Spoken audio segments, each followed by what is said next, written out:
of my parliamentary party to that question. And I accept that answer with good grace. Every decision I've taken has been about putting the country I love first. That is why I will resign as leader of the Labour Party. Well, you know what? In the end, he did do the right thing, and there were some achievements, and he's an honourable man, and he cared about public service. Guys, that's not what happened just now. In the last half an hour, Keir Starmer resigned, and he resigned because he was pushed. Most of his issues, most of the things which have damned him from, let's face it, within days, within weeks of him becoming Prime Minister back in July 2024, or of his own making. They were things he chose to do, cutting the winter fuel allowance, damning everybody who wanted to have a public inquiry on the grooming gangs as jumping onto the far-right bandwagon, the two-tier policing after the Southport riots. This man brought it on himself. He was not a good Prime Minister. There was two things on that manifesto. One was a picture of Keir Starmer and the word change. Well, promise made and promise delivered in that sense. Let's be honest. But look, I mean, I don't really want to make light of it, but I am cheesed off, Julia, because what we promised in opposition was competence, and it's been anything but. I'm embarrassed. I'm really, truly, honestly, I am embarrassed, because I did think we would be competent. We've not been. I've no idea whether there'll be a contest or a coronation. But what I do know is the British public have simply had enough of political parties chopping and changing their leaders at will. We vote for somebody in a general election to be our Prime Minister. We expect them to serve their term. And barring ill health or exceptional circumstances, what is going on here, frankly, is reminiscent of a banana republic that has totally devalued the very process of general elections and democracy. We at Reform demand a general election.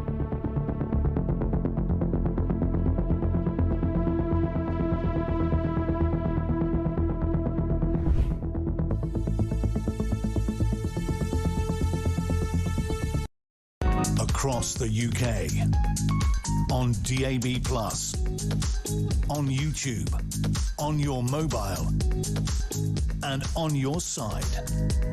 This is Talk.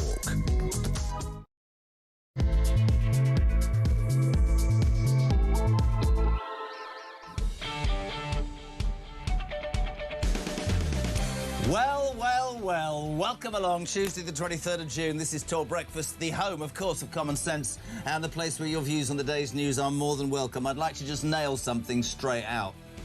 I told everybody I was going to watch my 17-year-old kid, who's an extraordinary golfer, play in a qualifying tournament for the British Open, which, if you're a parent, that's pretty impressive. It was a total lie, ladies and gentlemen. I was at home yesterday because I was traumatised, and I mean traumatised by the fact that this... What did I just say? Petri Hoskins say? Decent man, do me a favour. That duplicitous two-faced failure has finally fallen on his sword. I am so... Have we not got any... Honestly, and I just want to start by saying, right... I watched the speech. Ultimate U-turn for him, wasn't it? Because he said on Friday he wasn't going to resign, and then he did on Monday. Tearful. The most gaslighting speech I've ever heard in my life. You stand there and you say that the economy's stronger, wages have risen, it was the biggest uplift in defence spending, and then small boat crossings have fallen and asylum hotels are closing, yeah, because everybody's in the streets. And 500,000 people, how could you forget that? 500,000 kids have been lifted out of poverty, probably thanks to breakfast clubs. Just want to say something, because I saw an incredible piece by Harry Cole on Harry Cole Saves the West last night. Look at it online. Don't you remember 2 years ago? The grown-ups are in government. There'll be none of this and none of that. It's about country first and party second. And I watched those tears and I thought, I genuinely mean this. I thought, but you didn't cry for the pensioners when some of them froze to death because you took away your money, their money.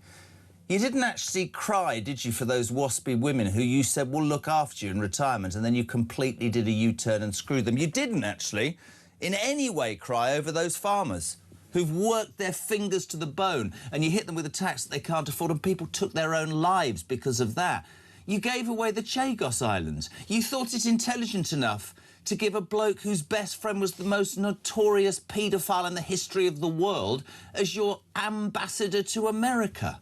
Your corruption minister went because she was corrupt. Your transport minister went because she was a known thief.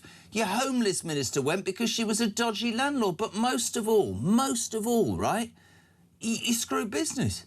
You increased national insurance and workers' rights, and businesses in this country went to the hog. Taxation went up. Well, I could sit here forever. You gave away the trade guards. Absolute disgrace. But worst of all, right at the top of my list, from now until the last breath is drawn from me, you thought you'd screw our soldiers. That Troubles bill, that legacy bill that you and Herma did. Utterly disgraceful. Thank you so much indeed for doing all you did in the uniform. But you sit in your little care home and we might come and prosecute you whilst giving immunity to the IRA. The truth is, Keir Starmer, you have been the most... Actually, forget disliked and unpopular. Completely incompetent Prime Minister ever. Without a plan, without an semblance of care or anything. No DNA. Good bloody riddance. Sorry, that's how I feel. Love to know what you see this morning. 0344 499 1000. Text to 87222. Are we playing a bit of the speech then? The bit where he cries? It always makes me feel happy. See you, Keir. And when I leave the biggest job in the country, I shall spend more time on the most important job.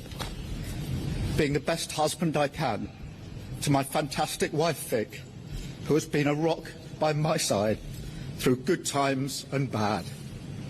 And being the best dad I can to my beautiful children, who are my pride and my joy. Well, that's lovely. But let's look at his history. Let's look at a compilation, I should say, of Keir Starmer. Is this his best bits or his worst bits? I think it might be his worst bits. Have a watch. I call again for an immediate ceasefire in Gaza, the return of the sausages.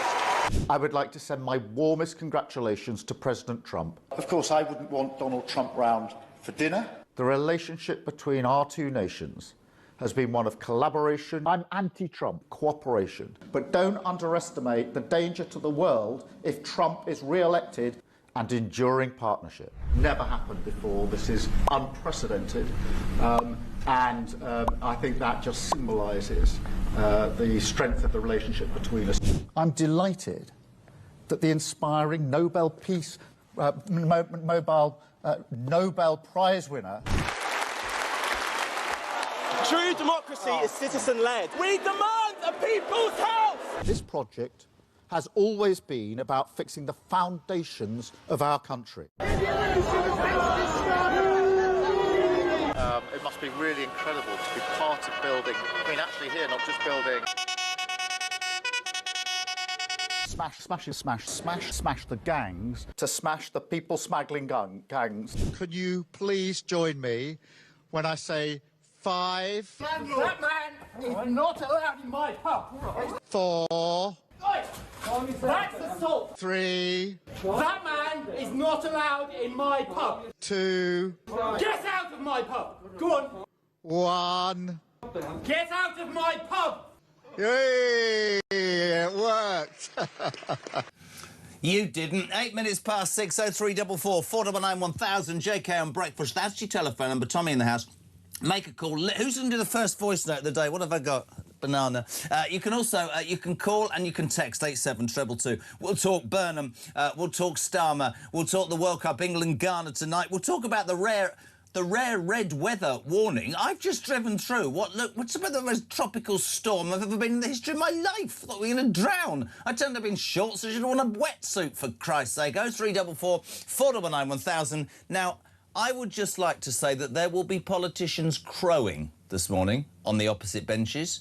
The Messiah, or not, is on the way. Well, he's arrived in Westminster. The deputy chairman of the Tory party, who is a man of the people, has sort of, since he started working the show, just disappeared into sort of... He turned up as a yob in an England football shirt, Matt Vickers. What's happening? You say man of the people, other people say commoners muck. We're here, we're ready for it. We're starting early. You're excited, aren't you? Where do we start? I mean, before we talk about Burnham, let's start with Starmer, because really, I mean, of course, every Prime Minister cries when they leave the most powerful job. But all those businesses, those pensioners, those waspy women, those service men and women, those farmers, those people who run shops and no police... I mean, he has been an unmitigated disaster, hasn't he? I mean, it's the end of a dark period for the country, isn't it? This Is it? Man, every promise that he made Every promise he made, he broke. Yeah. This is a guy who leaves office. Taxes at a record high for anybody who's working. Benefits at a record high. Sorry, he said the economy was stronger. Taxes at a record high for anyone who's working. Benefits at a record high for anybody who isn't. The number of police in our streets, down. The number of teachers in our schools, down. Biggest uplift in defence spending. 500,000 businesses have gone to the wall. Yeah. 1 million young people without education, employment and training. Unemployment, the number of people going to work who now cannot go to work, up 19%. 19% more people without a job, unable to look after their family, unable to live out their aspirations. It has been a horrendous period. We're glad to see the back of it, but now we're going into 3 months of zombie government waiting to see what comes out the other end. That's not good for the country either. Not at all. And actually, the thing about him is whether I was reading, you know, he's a proceduralist. I was reading all these words, none of which I understand. You know, he's a human rights lawyer, and Hermer's his best mate, and he's very methodical, and he's not the sort of person who. He had, I mean, you can say he had no gumption, but he had no emotion. Nothing apart from yesterday when suddenly the reins of power had slipped away. But I never ever felt that he believed in something. Even if somebody would believe in something to the absolute opposite to what I might think, I might go, well, at least you've got the verve, the desire to show me. Nothing. Absolute sap. He was the least inspiring person ever to be in number 10, I think. Do you think? I just think we sent that abroad to represent our interests. The end result was Chagos. Yeah, that was the end result was an absolute destruction of our relationship with the US. That special relationship has been through the ringer. That is what we were projecting to the world. That was Britain. That was our Prime Minister. We're glad to see the back of it. 0344 499 1000, text to 87222. Keith in Nottingham, so you have a day off, Kyle, and look what happens. It's the second coming. The only thing missing from the arrival of Burnham arriving in Westminster was a rendition of Ode to Joy, a donkey and palm leaves. Good morning, JK. Sean in Gloucester. Good riddance, Keith Starley. You will not be missed, but a shame you didn't take the whole goddamn Labour Party with you. Angry Burnham will be no better and probably worse, but I hope he's so cocky that he will win, that he will... Oh, yeah, now, let's just talk about him, OK? Andy Burnham. Now, let's start with a clean piece of paper, because being a patriot, and I mean that, what's been going on leaves me cold. I did a post on Father's Day. My dad's obviously dead, as you know, and I put, I miss you every day, old boy, but my God, would I love to hear what you thought of what's going on. Front page of the Mail, Messiah without a mandate. It starts already. Andy Burnham having won Makerfield. That sent a rocket up number 10. He wins last week with the majority of 9,000. Arrives from Manchester on train where he had sausage roll with brown sauce because it man up people. He arrived in Euston ready to be sworn in as an MP. We sent Samara Gill. This is brilliant. Have you seen this? No. Oh, couldn't find him. Well done, Samara. Samara Gill, morning. Just got out. Tuck away from us.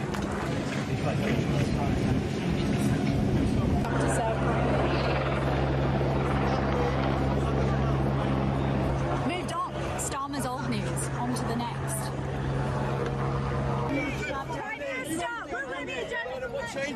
There we go. That was Andy Burnham. Just drove through there on his way to the palaces of Westminster to be sworn in as an MP, and of course on his route to number 10.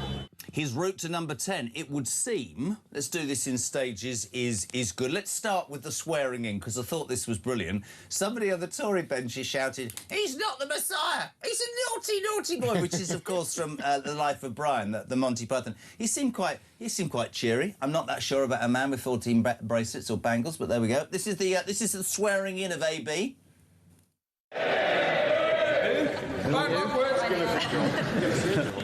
Rome is saved.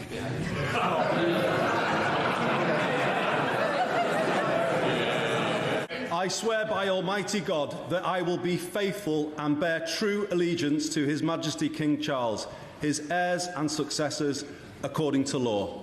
So help me God.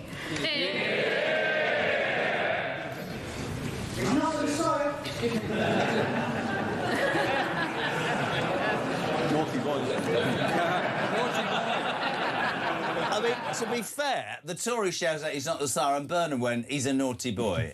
At least, even in that moment, he made me smile. What can we expect if, as people say, it will be a coronation, nobody else will stand? He's obviously bought off Wes Streeting, who I believe will be Chancellor. He's going to have to steer a path, which we'll talk about, but where does he start? On the front foot, the paper's already saying you're going to be the Prime Minister. You know what I'm going to say to you? You're going to be the Prime Minister, and yet you haven't got a mandate from the people. But then your lot did that with Rishi Sunak and John Major. But it's quite an interesting coup. The guy has come, so there are hundreds of Labour MPs in the House of Commons. Yeah.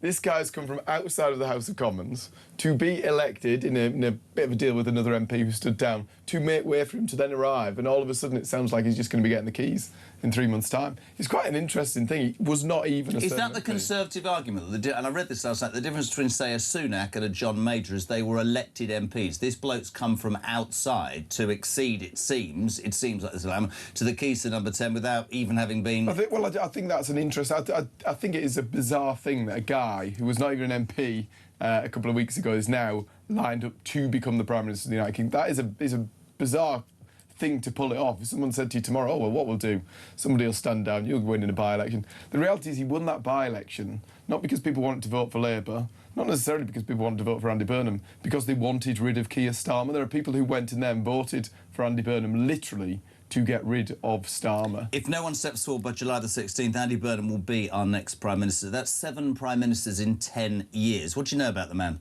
Not enough. And what we do know, though, is that he stood for the leadership of the Labour Party twice. And failed. And twice the membership of the Labour Party said, Didn't he lose to Jeremy Corbyn? Third time lucky.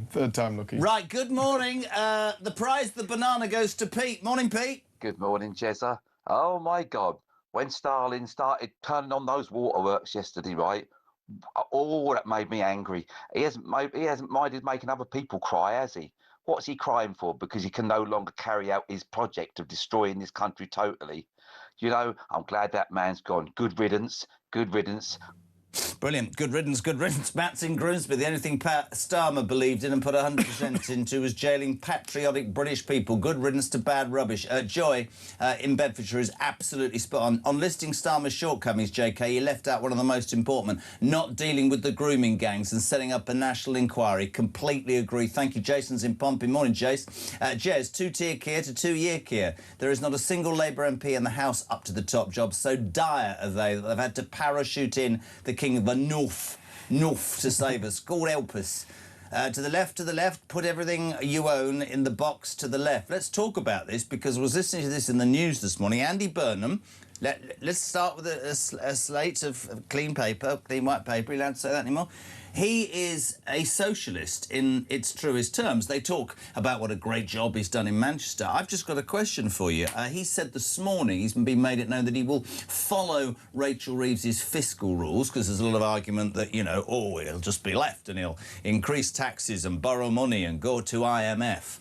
How's he going to deal with the welfare benefit? Is he actually going to face up those Labour MPs? Starmer wanted to cut £5 billion off a £332 billion bill and couldn't get it through. What, Burnham will go and stand in front of them and say, I'm taking £50 billion off? £5 billion. Welfare is going up by £20 billion this year. Absolutely. They are going to be spending £20 billion more by the... And the reality is you can change whatever sat at the top of that. This is the same Labour MPs who opposed that, who put more and more tax on those people who work, who give them more and more benefits to those who don't.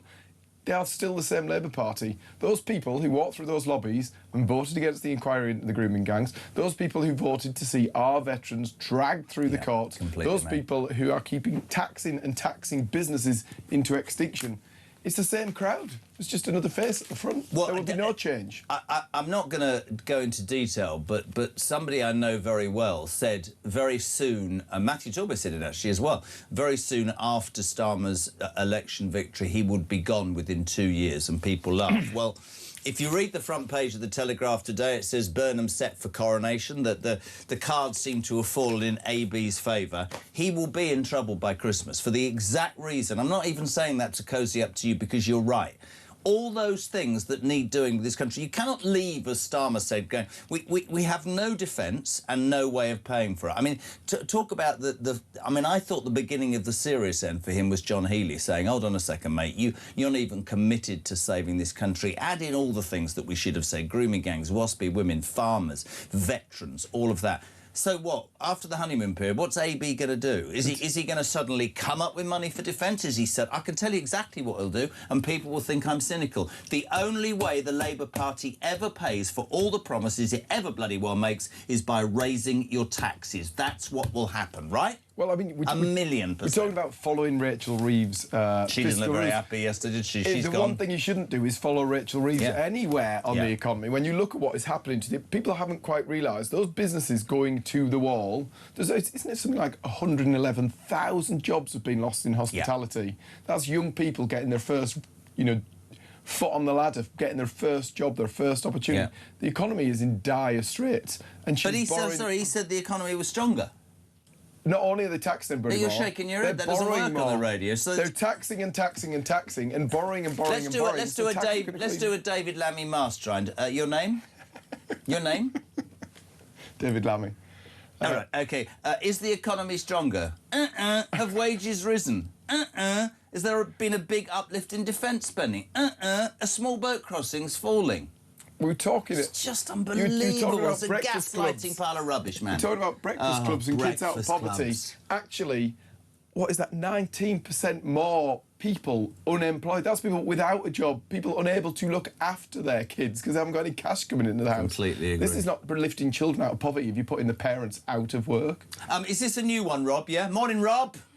Morning, Jez. Listen to the show. Great as always. Rob, on my way to work. And the other day I heard all them MPs in the Houses of Parliament cheering him when he was sworn in.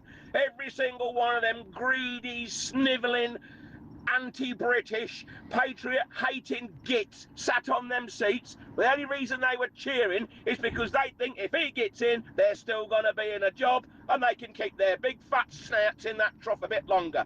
Well, all of them people that think he's the solution, they are putting their own personal gain and wealth above the safety and the sovereignty of this nation. This country comes before everything else because without the defence of the realm, guess what?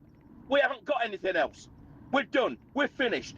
These people are beyond a joke. I mean, the last time Keir Starmer went to that meeting a few days ago, he stood there looking like the bloke that was taking people's coats. People ignore him. He's supposed to be a world leader. Good God, he couldn't lead a donkey. The man's a buffoon. I'm glad he's gone. But guess what? Now we've got an absolute bigger idiot in there. A bloke that he's sort of like, Keir Starmer made a real mess of this in the last 2 years. Hang on, hold my beer.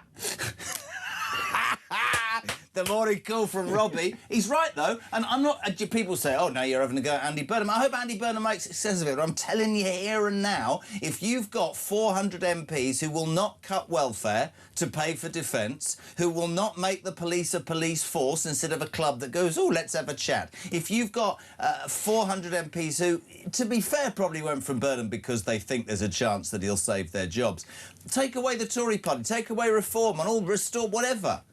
This is not going to be the job that Andy Burnham thinks it's going to be, is it? It's going to be hard. The thing, there's a very valid point there.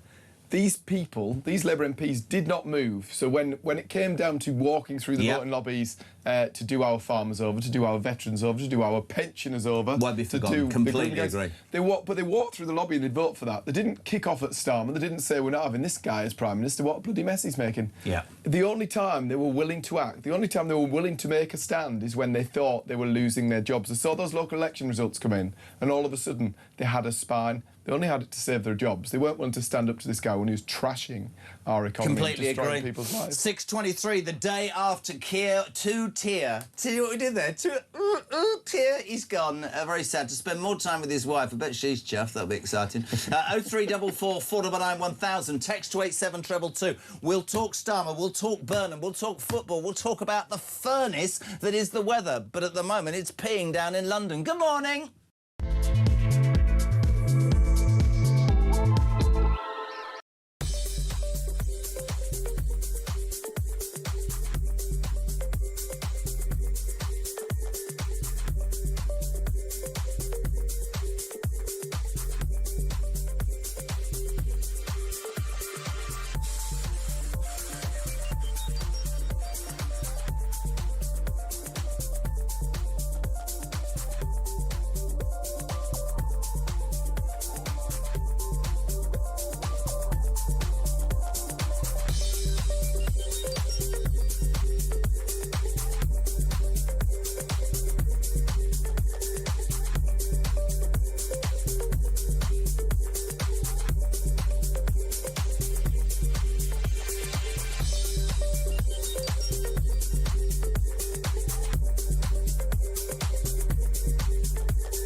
What they're ashamed of is the English flag.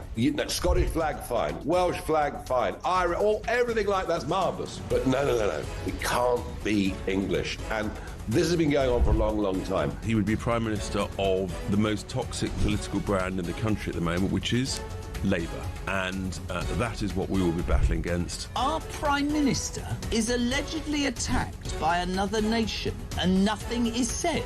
This is a reminder that Russia regards the United Kingdom as a hostile power. Across the UK, on DAB+, on YouTube, on your mobile, and on your side. This is Talk. Welcome back to 6:26 Tuesday morning, the day after Thierry Kiri said goodbye, and the Messiah from North arrived on the train from Euston, first class, obviously. Anyway, Messiah without a mandate. The papers are already saying, front of the Daily Telegraph, Burnham set for coronation. The Times, Burnham angles for power. Matt Vickers, Deputy Chairman of the Tory party, is here. We're talking about what happens next. Let's just talk about the clamour already for a general election. Morning, Nigel Farage. Whether there be a contest or a coronation. But what I do know is the British public have simply had enough of political parties chopping and changing their leaders at will. We vote for somebody in a general election to be our Prime Minister. We expect them to serve their term. And barring ill health or exceptional circumstances, what is going on here, frankly, is reminiscent of a banana republic that has totally devalued the very process of general elections and democracy. I demand, we at Reform demand, a general election. The thing is, and this is interesting to ask you, Matt Vickers, Nigel Farage is probably speaking for millions of people there. In fact, I saw a tweet yesterday, I know you played on the show yesterday with Mark, from Angela Rayner saying they've installed the Rishi Sunak. What isn't got a mandate? You need to call an election. This is an absolute disgrace. And they've done exactly the same. I've been very strong on this, whatever the party. I don't believe you should defect as an MP. I've said this repeatedly on the show, and be able to represent people having changed parties. You're going to say to me, from the Tory point of view, Andy Burnham wasn't even an MP. Whether or not it's not his mandate. And surely, in terms of morality, right, if you change direction, which he's going to have to, that demands a fresh yes or no from the British public, doesn't it? We say that as if this government was sailing in the direction it promised people. Yeah. You've actually seen so many... Everything that was in that Labour manifesto, tell me one single promise that was made that was kept under Starmer. Yeah. Whatever they voted on, whatever the public gave, that mandate was given to the last Labour Prime Minister. He didn't deliver on anything he'd promised anyway. How could you possibly put Rishi Sunak in, who said during the election campaign, I'm being honest, the leadership campaign, I'm going to increase defence spending to 2.5%. That was not in Boris Johnson or Liz Truss. Well, Boris Johnson's mandate, and it happened twice. I'm not going to go at you personally, but in context, for me, the whole thing stinks. He should call an election. Sunak should have called an election. I think it was right of Sunak to say that we should increase defence spending. There are certain things that happen when you're in office. He should have called an election. I think there are certain things that happen when you're in office. Do you not agree? I'll come back to you on that point, but I think there are certain things that happen in office that you react to. But that manifesto, that promise on the direction you're taking the country in, people vote for that. If that means protecting pensioners, those big things, those big iconic things that defined what this government did when it said no increase in taxes to working people, yet they put millions of people out of work. I get all of that, but my point is this. If you are all calling for a general election, Reform, the Tories, Liberal Democrats, whatever, is he still... Yeah, he is. Is that not very reminiscent? It's probably true, but you gave the job to Sunak, the Tories. You gave the job to Liz Truss, and it was Boris Johnson's mandate, and there isn't much difference in that. I think the whole thing is wrong. I'm being honest. I think there's valid points there. I think there's very, very valid points there. But actually, when it comes down to it, it's not going to happen. Are you frightened about Burnham in the Tory party? No, I think... Do you know what? We're glad to see the end of Starmer. I think my worry is that there are a lot of people very excited that Burnham is a good change and a positive thing, and I think their bubble is going to be burst. There's a reason he lost the leadership of the Labour Party twice. He didn't get and the direction in which you'll take the country. It's very easy to be a mayor and do that job. It's very different to be holding the reins of power for the country and making real decisions about what you're doing with. As a mayor, He was giving out money and investing money that had been collected by somebody else, and it's all very positive. That's what you do as Prime Minister, isn't it? You make real choices when you're in Parliament. You've got to make choices between who's Keir paying didn't for make it any. and who's Didn't getting make it. any choices. So I don't see the 403 Labour MPs allowing him to hold a general election. It's not going to happen. No. OK. Jay, good morning. Morning, Jez. I've been looking forward to the show all morning. Been on the road a while, Alarm Clock Britain and all that. I just want to say, I'm hoping Andy Burnham, I know he's a lefty, I'm just hoping that he can repair the relationship with the US, because I tell you now, you know, this uncertainty around everything with Russia and everything going on in the world, I think we need our biggest allies back on side. And then if he wants to work some magic and thrash out a deal for the Chagos Islands in exchange for the money we need militarily, in other words, do a deal with the US, let them buy the islands, nothing to do with us no more, but we get the finances we need, because I don't think Miliband's going to give up his net zero money, which, let's be honest, what's more worrying at the moment? You know, what are solar panels going to do when we've got ballistic missiles flying over our heads? Come on, Ed, wake up. Interesting. 0344 499 1000. Your text message is 87222. You can call, you can leave a voice note. Maggie in London, I have to admit, I shed a tear. I read the first line, I was slightly worried as Starmer announced his resignation yesterday, but mine were tears of bloody joy. Let the people decide who they want as leader, not another selection by elites. There's the argument. 21,000 people in Wigan have picked the next Prime Minister. That's quite worrying. Jackie, North Yorkshire. Jez, say we have a general election. Would Ding of the North seat have to be voted on again? Wouldn't it be poetic if that was the case? And he lost it within 3 months. There we go. Interesting. Matt. Morning, Jez. Morning, Matt. 5, 4, 3, 2, 1. He's gone. Thank God for that. What a total disaster of a Prime Minister. My issue is Burnham. No one knows anything about his policies, but he has no mandate. This is a scandal. If he's PM, he needs to clear out Reeves and all the other horrendous cabinet. I just fear it's going to get worse and quickly. I just pray he has some sense to put the country first. Good morning to Steve. Morning, Jez. So Burnham has security escorts, helicopter surveillance, and hasn't even begun his life as an MP. Yet security for Nigel has been shrunk. Looks like we're still going to be in the two-tier society then, says Steve. Bill in Cheshire, good morning. The resignation, the podium, the deluded speech, the tears, the regrets. I have a few. The removal guys, well, at least they won't need a box for Starmer's achievements. Integrity, vision, personality, nowhere to be seen. Burnham, what the hell could possibly go wrong? Just about bloody everything, says Bill. Paul's already buggered off to Spain. He said over 400 MPs representing Labour in Parliament. They have to bring in a former failed MP to be their saviour. Says it all. Jez, Starmer's gone and we have Burnham or Blair 2.0. The country is in trouble. Richard's in Leicester. Morning, Rich.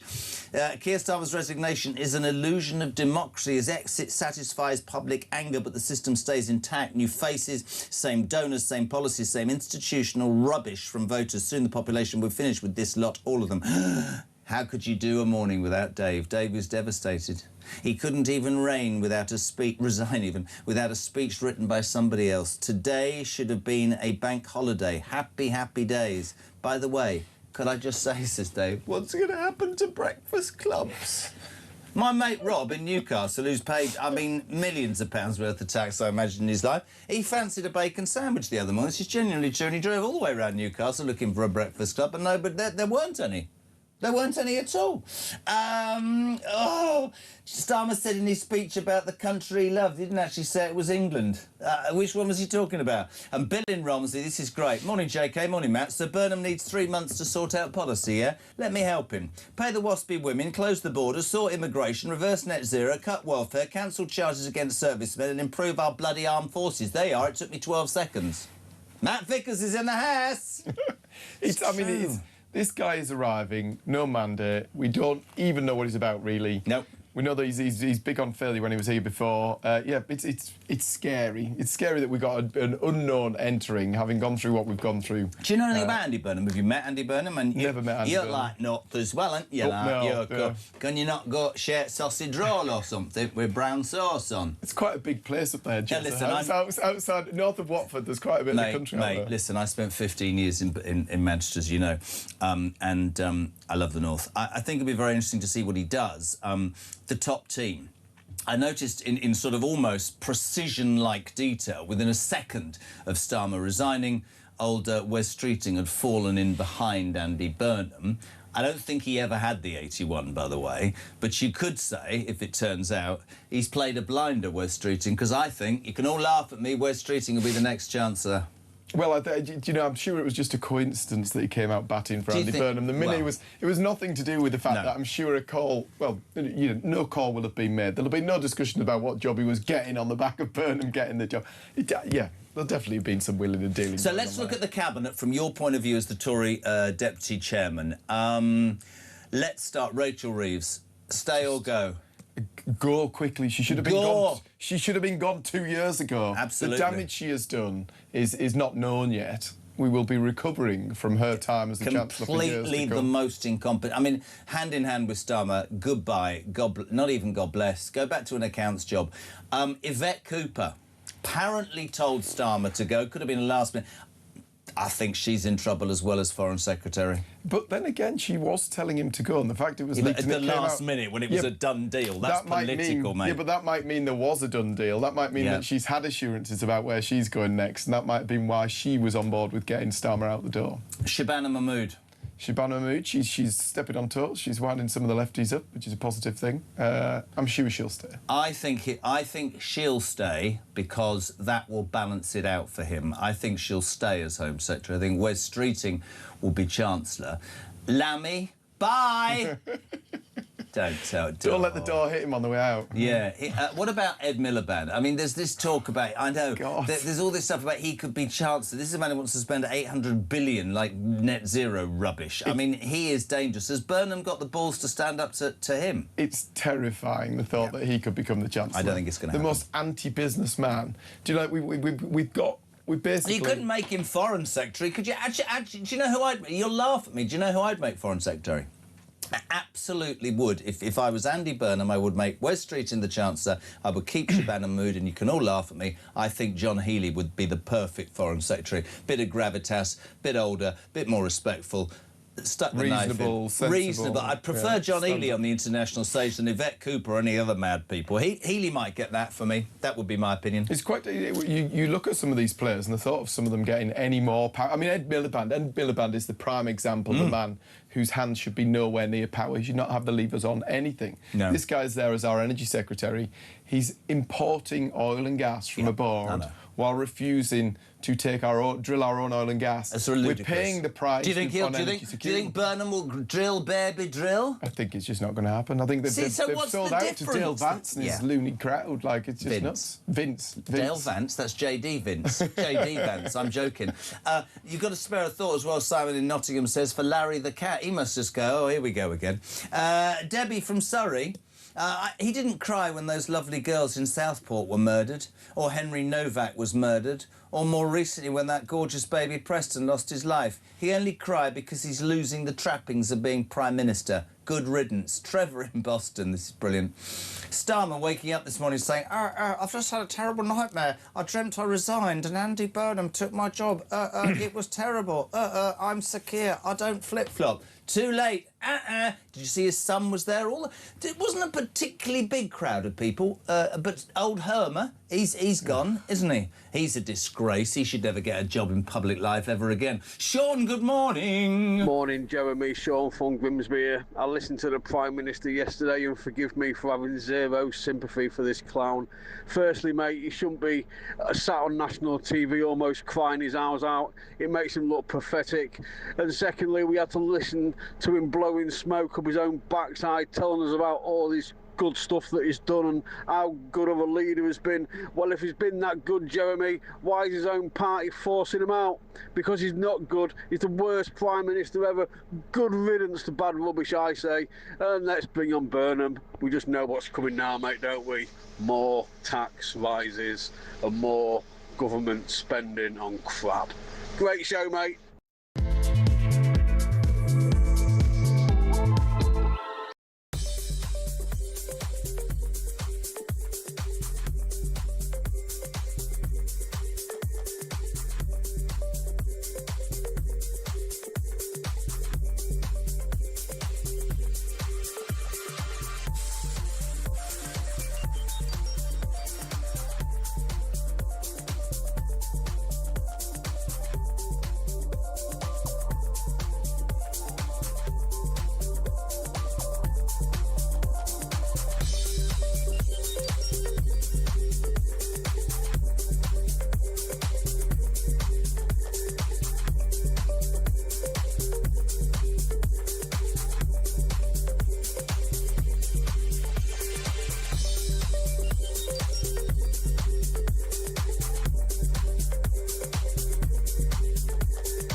across the UK, on DAB+, on YouTube, on your mobile, and on your side. This is Talk. Oh, welcome back. A very good morning. Tuesday, the 23rd of June, the day you wake up to know that our Prime Minister is no longer going to be Sir Keir Starmer. Hurrah, I hear you saying. But don't worry, man from up north, Andy Burnham. But it's already caused huge consternation that 400 MPs have parachuted in a man who was, well, failed to be the leader 3 times. Burnham, Messiah without a mandate. Burnham, front page of the Time, angles for power. Front page of the Telegraph. Burnham set for coronation. The Current, brilliant. He thinks it's all over, and it definitely is for Starmer. Can we go back? Matt Vickers is here. Can we go back to, like, ideas of who we think might be in the cabinet? Because what's been really relevant to Andy Burnham, and I've been watching all of this in Manchester, is 3 women. Starting with Lucy Powell, who got sacked, I think, as Culture Secretary by Keir Starmer, fell out, but then became the Deputy Leader of the Labour Party. Is she going to be Deputy Prime Minister? Because what about Ange? Not Postecoglou, Ange Rayner. What's going to happen? I think Angela Rayner will be back as Deputy Prime Minister. I can see that happening. They seem quite close. They seem on it. What about Lucy Powell? Lucy Powell. So she was the Labour Party giving Keir a bloody nose, wasn't she? She was elected as Deputy Leader of the party after he tried to axe her against Bridget Phillipson. I don't know where she'll land. She might lose her job, which would be the best thing ever, because what she's done for education. But you've got to fit in Rayner, you've got to fit in Powell. And then the extraordinary thing, the woman, Louise Haig, was convicted of fraud by false representation, who lasted 8 months as a government minister. The conviction relates to that incident, I think it was 2013, when she reported being mugged and included her work mobile phone in a list of stolen items to the police. She later discovered the phone had not been taken. Just saying that. She's the one with the pink hair who looked like a right lefty, right, who suddenly reinvented herself. She's got this sort of deep red... I mean, doesn't look red anymore. Looks just like Rachel Reeves with a bob, and she's apparently, and you'll know this, not only run his campaign, but he's running around Westminster thinking about who will get what jobs. Louise Haig, a convicted fraudster, it's starting already. She's quite resourceful, isn't she? But she seems to have put herself right in the middle of it. I don't know how chummy she was with Andy Burnham before, but to have got in that position where she's right at the centre of him being anointed as the next Prime Minister of the UK probably means she's on the trajectory to get another job. The other big question is, I think this is a great text from Charles, he's gone that far away because he's gone to Thailand. He says Burnham's first task could be to reinstate Carl Turner. Carl will be on the show later on. That'll be really interesting to see. How do you see the next few weeks and months going? He'll start... I mean, if nobody else stands... Is anybody going to stand against him now? I think he's got too much momentum now. Look at the newspapers. Yeah, they all it's think all he's about coming. Burnham. You've got to be pretty ballsy to think you can turn that over. Then again, this guy rocked up, got elected to Parliament and is about to become the Prime Minister. It's a mega coup, isn't it? It's an incredible thing. The guy who is mayor up in Manchester decides... How has it happened? How have the cards fallen so perfectly? Because the Labour Party is so desperate. They know they've absolutely destroyed our economy. They know they have the most unpopular Prime Minister ever. They weren't bothered about all of this until the local elections made it very clear that those guys were all going to lose their jobs. They're now desperate for a solution, and they think that this guy is arriving on his white horse to save the day. I'm not quite sure that's how it's going to happen. I'm totally with you on that. Interestingly, in the Telegraph, page 5, there's a little bit about how the remaining Starmer allies, I'm not sure how many there are urging Darren Jones to run. Right? Can we just point out Darren Jones is the idiot who turned up on Question Time and said, listen, be quiet, Mr. Reform person. I've seen all those boats come over, and 90% of them are women and children. I don't think you should bother standing, Darren Jones, because you're patently even more incapable. It is quite interesting to see how bad they all are, isn't it? There'll be no contest. There will be no contest now. He's got Andy so much Burnham. momentum. Now, will he be caught? Now, I thought about this on the loo this morning. I don't know why.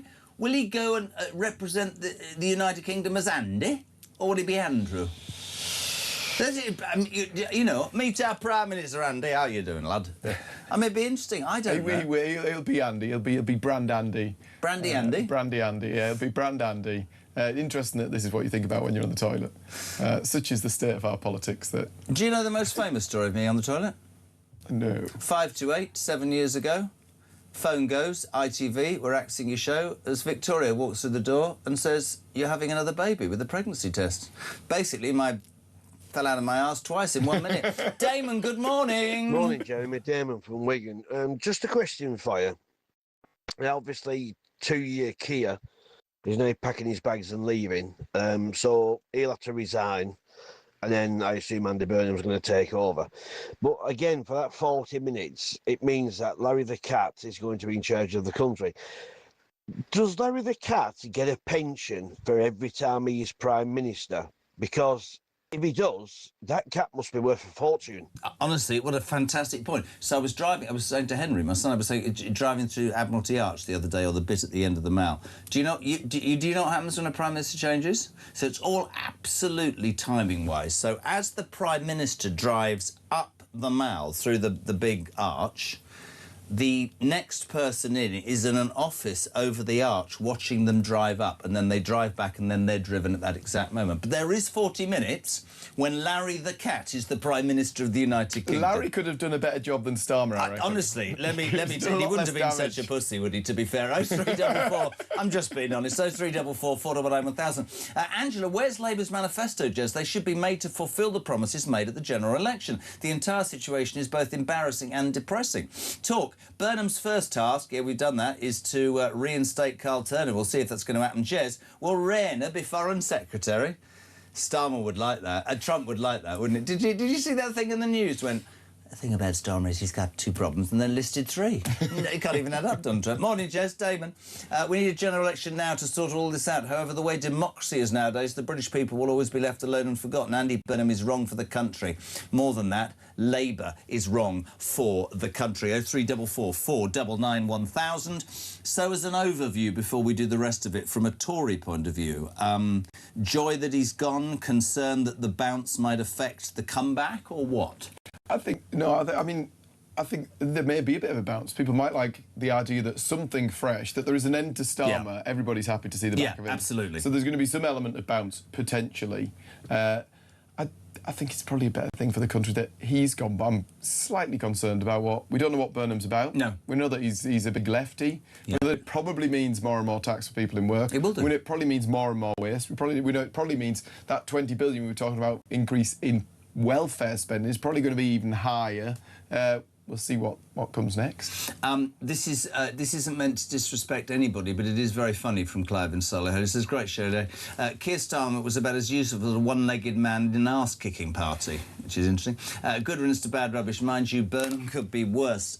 Tom Stewart, alarm clock Brit in Morpeth in Northumberland, God's country. Can you please ask Matt if the Tories in Parliament will now demand a general election? Yesterday was a good day for the UK. Good riddance. Is that something that the Tories would do? We're ready to fight a general election when it comes. We'll get stuck in. Whatever a general election outcome is, it's usually lots of mandates and lots of promises. We haven't been getting them thus far. I don't think anything's going to change on that front. I went to a party last week, and don't tell them that I rang you after a couple of drinks on the way home, but I spent about 20 minutes with your leader and was very impressed. On the back of what happened in, Makerfield, you said to me that a lot of people just went to vote Burnham out. Does the Tory party think that that's the beginning of the end of the reform bubble?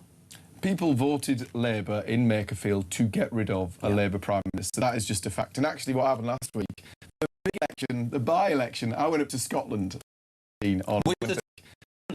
We didn't just win it. We got nearly 50% of the vote. That was because of the oil and gas thing, wasn't it? It was an incredible result. The one thing it was the first. I mean, it didn't get much publicity, but it was pretty astonishing to win a seat. It was a huge. But that's what happens when you talk to the people who are losing their jobs because of this Labour government. More and more people are losing their jobs because of this Labour government. It focuses minds. They need people who are going to look and be responsible with our economy, and that's the decision that the people of Aberdeen made. Interestingly, slight segue. I got to see one thing that united the Scottish people more than anything. So Wednesday night, sat there in Scotland, in a pub, watching the match, and the one thing that brought the Scottish people together was when a goal is scored against England. You've never seen anything quite like it. Yeah. That pub, the roof lifted on the pub. First of all, I'm surprised you're in a pub, but you bring us nicely on in your football shirt. Tonight, of course, England fans descend on Boston as the players take on Ghana tonight at 9 p.m. You're a true footy fan, aren't you? Well, Stockton Town United FC. I'm only in it for the fun and the pints. Stockton Town, the mighty Stockton Town. Nobody's ever heard of Stockton Town. Stop it, Well, they will do. They will do as we climb climb through the various non-professional from the Dame Edinburgh Average League of 13 somewhere north of Watford. No, listen, England tonight, what do you reckon? It's going to happen, isn't it? It's going to happen. No, it's not. We need a defence. 9 o'clock. Or don't forget, everything you need to do with the most extraordinary football tournament in the world on our sister station, TalkSport. We'll talk more about Ghana, England tonight. Also, I don't mean to be rude. Do you know what today is? I'm surprised that you didn't bounce in here. So excited are we by Starmer's demise and Burnham's coronation. Today, the 23rd of June, is the 10-year anniversary of Brexit. That was our divorce date from the EU. Was it a success? Was it a failure? Is there still love there for the European Union? Have we moved on?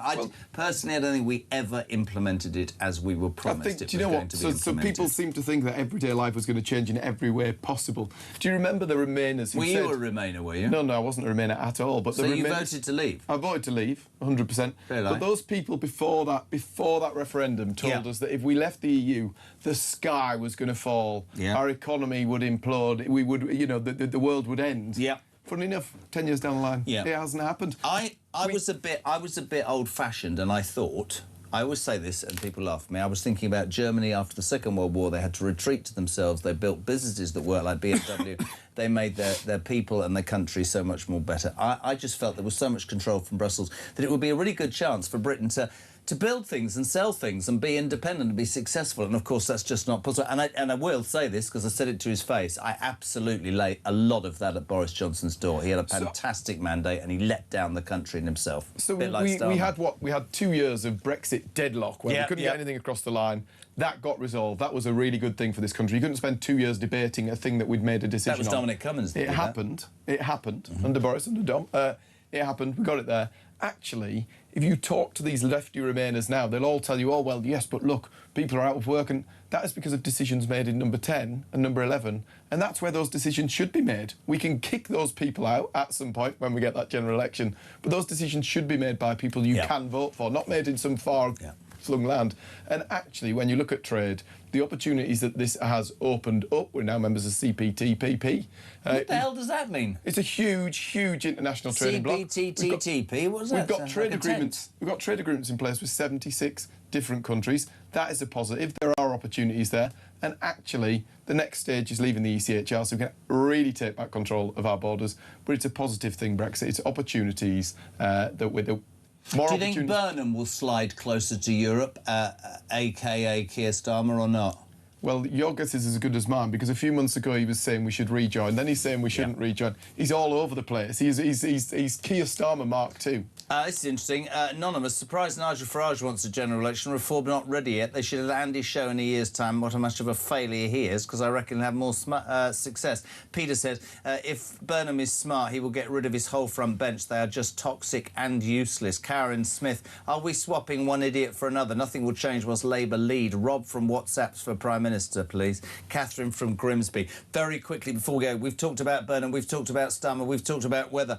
We haven't talked about weather. A red weather warning for extreme heat has been issued by the Met Office. Temperature set to soar tomorrow and Thursday to 40 degrees in parts of Britain. It will bring us to a standstill. Trains cancelled. Not leaves or rain, this is because the tracks will bend. Schools are being closed. Why are we incapable of ever dealing with anything in this bloody country? I think you're a bit worse at it down here than we are in the north. People in the north get on with it a little bit more. I remember being down here. No. The minute it snowed, you shut every tube station. Next Prime Minister will be northern. He'll like to... No, that's not fair, right? No, I think You're it's true. 10 degrees cooler in the north. My best mate lives in Newcastle. I'm on the coast down south. It was only 20. It's going to be 40 degrees. A flake of snow touches the ground, they start shutting tube stations. Are you calling southern people softy? Yes. You northern git you. You feel the grind. OK, it's a bit hotter down here than it is up north. It is going to be boiling. It's going to be a scorcher. People should drink all the water, look after their dogs and be careful with And he's going to watch the football and drink a lot of beer. So where are you watching the match tonight? I haven't quite decided, actually. I'd have preferred to have been at home to watch it. I'm going to get to do that next Saturday. The beer's cheaper, the people are happier, We'll see where I end up tonight. I'd love to know what people think. So there you have it. Matt Vickers, thank you so much indeed, Deputy Chairman of the Tory Party, responding to the fact that two-tier Keir is no longer there. A tearful resignation speech yesterday. He's going to spend more time with his wife and kids. Lucky them. Replaced by the Messiah with no mandate from the North, Andy Burnham. The papers are screaming out, how can you do it? Well, the Tories did it and Labour seem to have done it. Fact is this, my friends. How's he going to reverse how much of a mess we're in? How is he... Well, the benefits, but he's not going to cut. How's he going to afford the defence money that needs to be spent? I don't know. It's really interesting. If you do want to be part of the debate, as ever on Talk Breakfast, 0344 499 1000. That's our telephone number. You can also leave that all-important voice note. Joanna from Salisbury, fantastic. Star Mariel. How does Matt feel about Lammy? Oh, not too much. 0344 499 1000. Texts to 87222. The news at 7 on the way. Then Richard Tyson Reform. We say good morning, Jane. Morning, JK. Never mind Angela Rayner asking for a general election. Take a look at Andy Burnham's old tweets. Oh, wish he could delete those right now.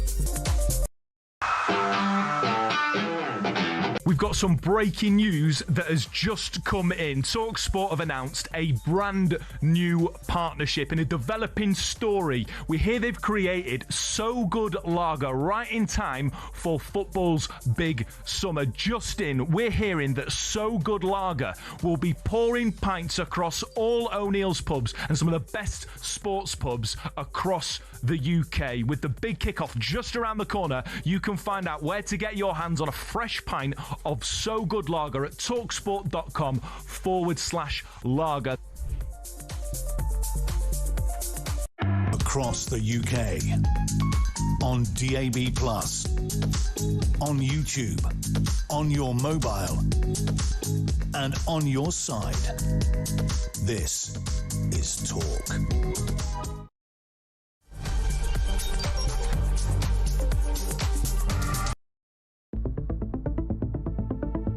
The question my party is asking now is whether I am best placed to lead us into the next general election. I have heard the answer of my parliamentary party to that question, and I accept that answer with good grace.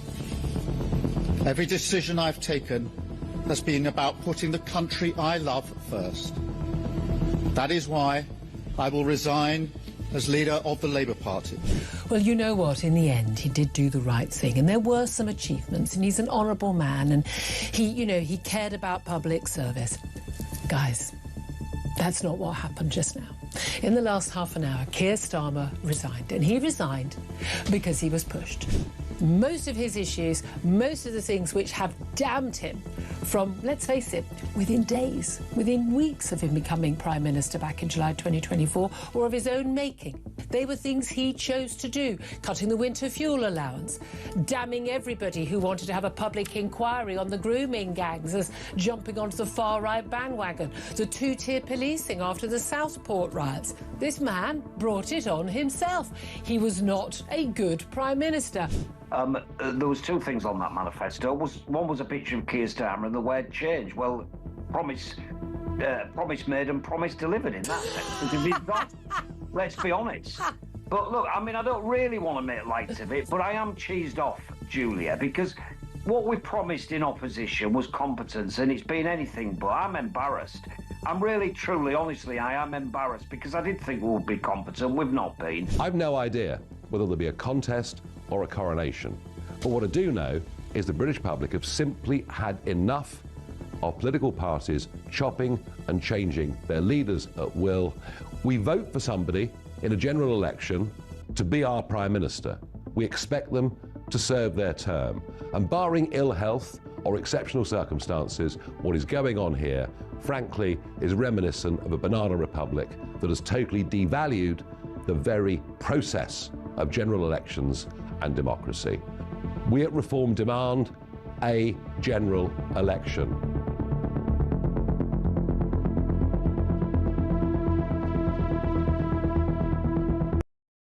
Across the UK, on DAB+, on YouTube, on your mobile, and on your side.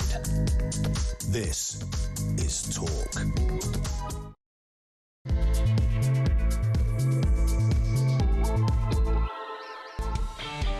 Welcome back or welcome along. Just gone 7 o'clock. It is Tuesday the 23rd of June and you're waking up, alarm clock Brit, to the news that Keir Starmer is sadly no longer the Prime Minister of this country, in name only. He resigned yesterday. It was a tearful demonstration of real misery. I, of course, wasn't here. I told everybody it was to watch my son try and qualify for the British Open at the age of 17. That's how good he is. That was a lie. I just couldn't handle the emotion. No, I'm joking.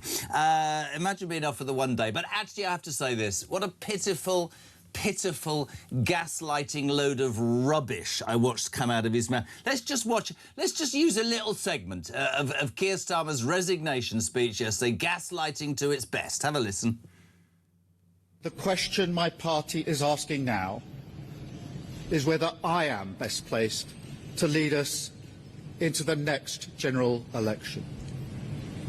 I have heard the answer of my parliamentary party to that question, and I accept that answer with good grace. Every decision I've taken has been about putting the country I love first. That is why I will resign as leader of the Labour Party.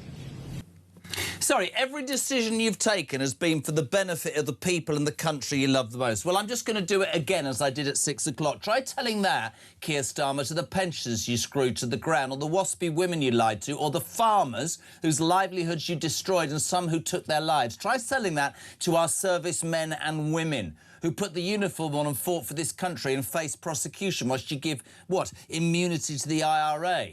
Try telling that to our servicemen and women because you refused to spend extra money because you were too busy, right, wiping the backside of the feckless while our benefits bill went through the door. Let's talk about America, the Chagos Islands. Let's talk about the fact that your judgment was so goddamn appalling, right, that your idea was to make our ambassador to America the best friend of one of the worst paedophiles in history. You didn't have the nous, you didn't have a plan, you didn't have anything about you, man, and you got found out. We'll talk about what's to come next, but I'm going to do it every hour. This, ladies and gentlemen, sums up 23 months under one, well, I have to say, probably the worst Prime Minister in the history of Prime Ministers. Take it away.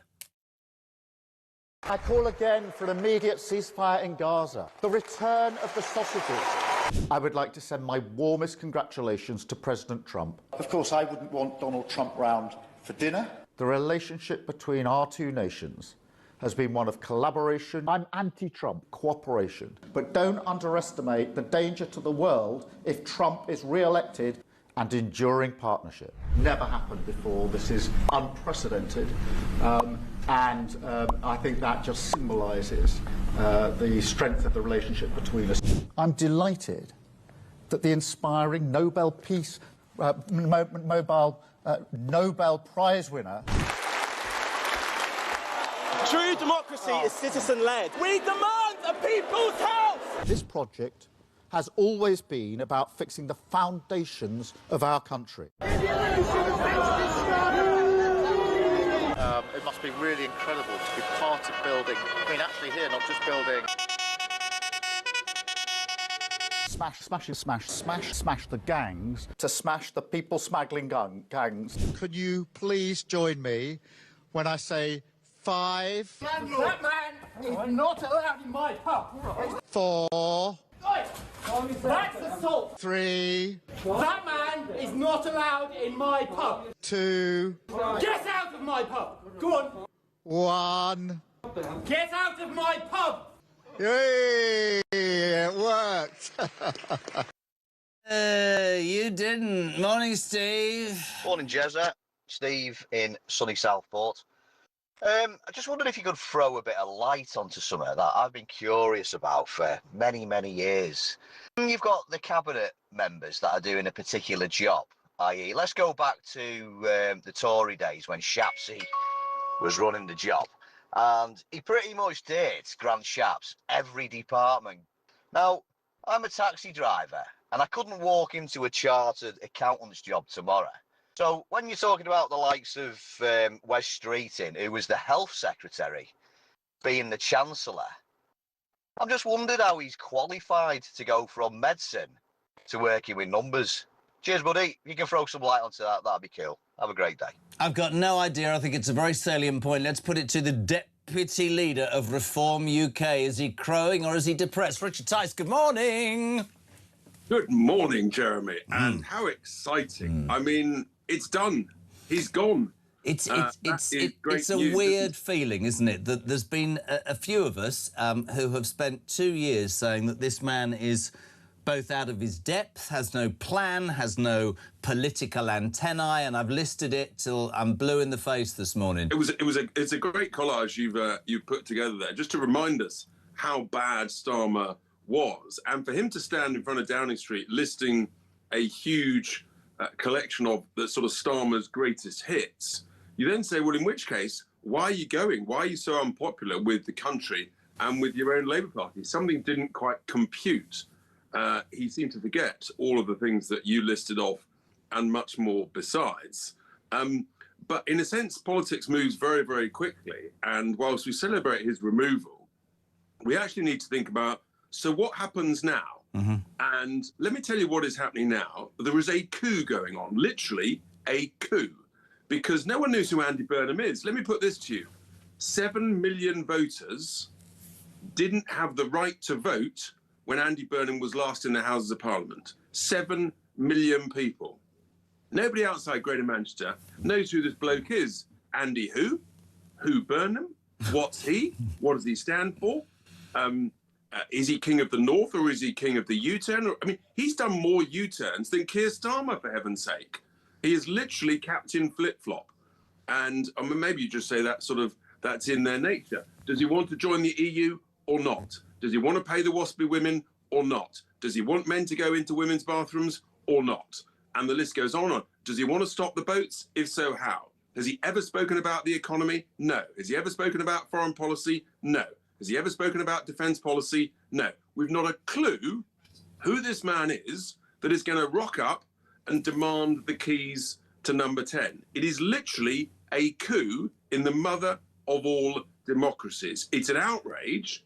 And this is the same bloke. Richard? Is it? Hang on. No, this is a bloke who professes to be full of integrity and principle and consistency.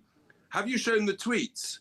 The multiple tweets from 2022 when he was calling general election now, when the Tories were changing their leader. Well, I was going to say, you know, hold on a sec, you know this of me. I have maintained this, and I've said it to every political party. I do not believe you can defect as an MP. I've said it to your face, and I certainly don't think, right? And the Tories did it with Liz Truss, they did it with Rishi Sunak, and now they're jumping up and down, as you all are, about this. I do not believe if you replace a person, I know it's not a presidential system, all the people look at me and they go, oh, it's not a... The fact of the matter is the figurehead of a party, there's Andy Burnham's tweet, we need to start demanding a general election into this Tory leadership election. They were all elected on a manifesto promise to level up the North and are all abandoning it. There are Tories, of course, this morning, and I'd love Reform's take on this, who are saying, but there's a massive difference. There's a massive difference because the people that took over were already MPs. This man's been parachuted in. It's a complete coup. You've used the words, and he's going to get the seat to number 10. You know me, I'm straight with you. You're Reform rattled by Andy Burnham, Richard Tice? Far from it. We're delighted at the prospect of a general election. That's why we're calling for it. And we will be ready for it as soon as he's installed. What's going to happen is he's going to be installed on the 16th or 17th of July, it seems. Yeah. He's then going to do a sort of waffly, vacuous tour around the country saying, look at me, I'm the new Messiah, brackets, he's not, close brackets, for about 4 or 5 weeks. And then he's got some serious governing to do when Parliament sits. Let's talk about that, because first of all, let's talk about two things, if it's all right. Let's talk about sort of the build-up of his new team, and then let's talk about the specifics of policy. I mean, Andy Burnham, talk about a coup. You were right. He'd had photos with 400. They're all looking happy, except for Rachel Thieve. She wasn't looking very happy because she's going to be toast, isn't she? But what was really interesting was Wes Streeting, within 7 milliseconds of Keir Starmer resigning, came out, I'm rowing behind, and patently they're all looking for jobs. So I'm going to do a little test with you, because I was doing it earlier. See if we agree. Shabana Mahmood, does she stay or does she go? I think she stays. Yeah, we're agreed. Yvette Cooper, stay or go? She goes. Who do you think becomes Foreign Secretary? You'll think I'm mad. I think the only person with any respect is John Healey. Well, unless John Healey becomes Chancellor, you see, he's got a major problem with the markets. There's no way he's going to put Miliband into Chancellorship. No. He'll put Miliband into housing. Streeting? And local government. Streeting to Chancellor, that's the rumour. Let's see. Healey, and clearly Healey could do Foreign Secretary. It'll be one of those two, but I'm not sure Streeting has got the gravitas to convince the markets around the Chancellorship. But look, frankly, it's all immaterial, Jeremy.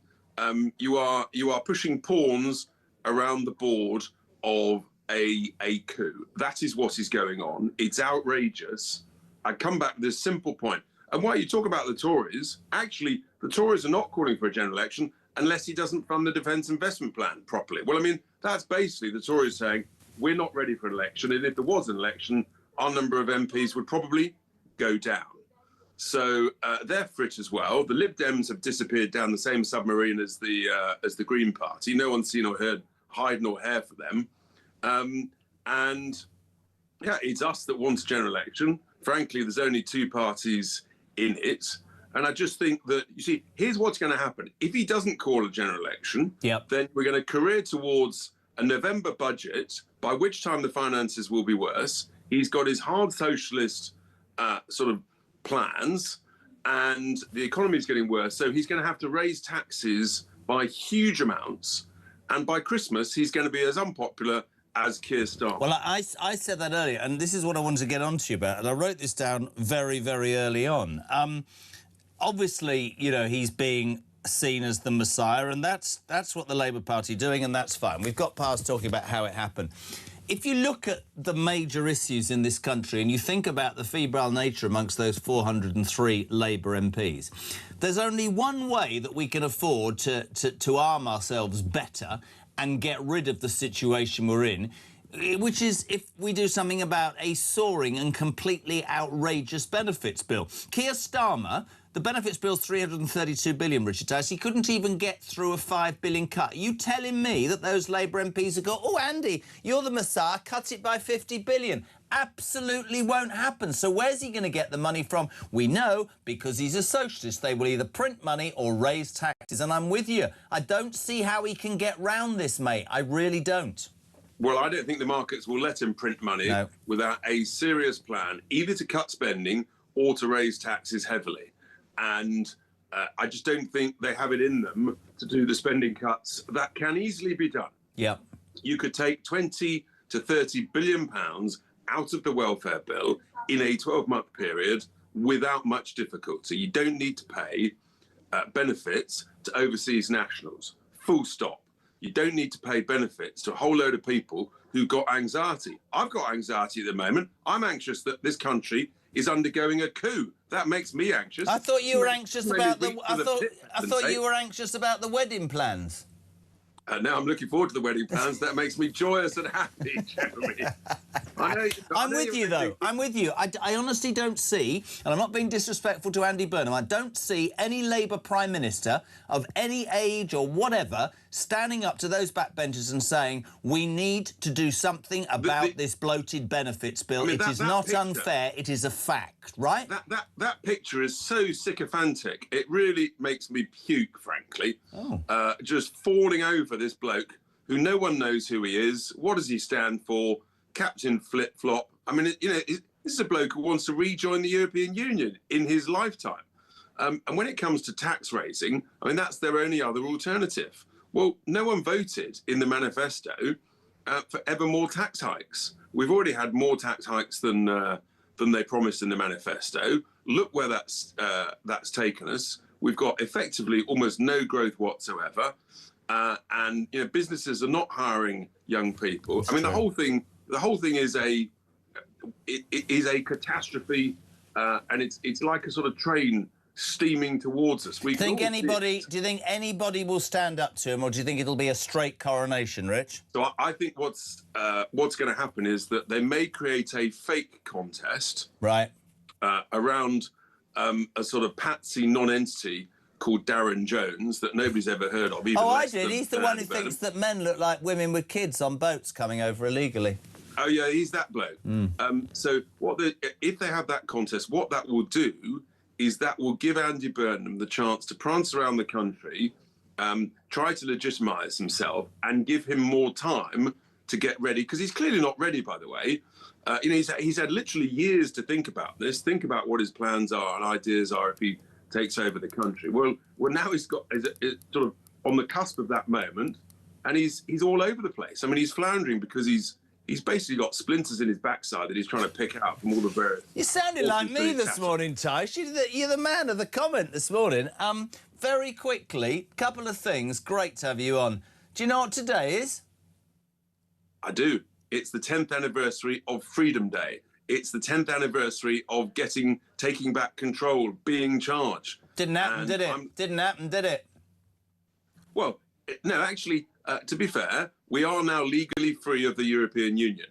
But what didn't happen was taking advantage of that great opportunity, deregulating, and driving ourselves forward as a separate economy. And that's because of the wibbly-wobbly, Lib Demish, soggy Tories who basically betrayed us all. And then under Starmer's government, they're trying to take us ever closer to a failing economic model. What does Andy Burnham going to do? Does Andy Burnham want to rejoin the EU or not? I'm a bit confused. Well, I think the whole country's confused because just last autumn he said he wanted to rejoin the EU. Then he told the good folk of Makerfield that he didn't want to rejoin the EU. What's he going to tell the country? I mean, he might or might not join the EU, I suspect. That'll be a bit of fence-sitting, maybe he wants to sit in a boat in the middle of the channel. I don't know. No, don't start being nasty, because it's a very dangerous crossing.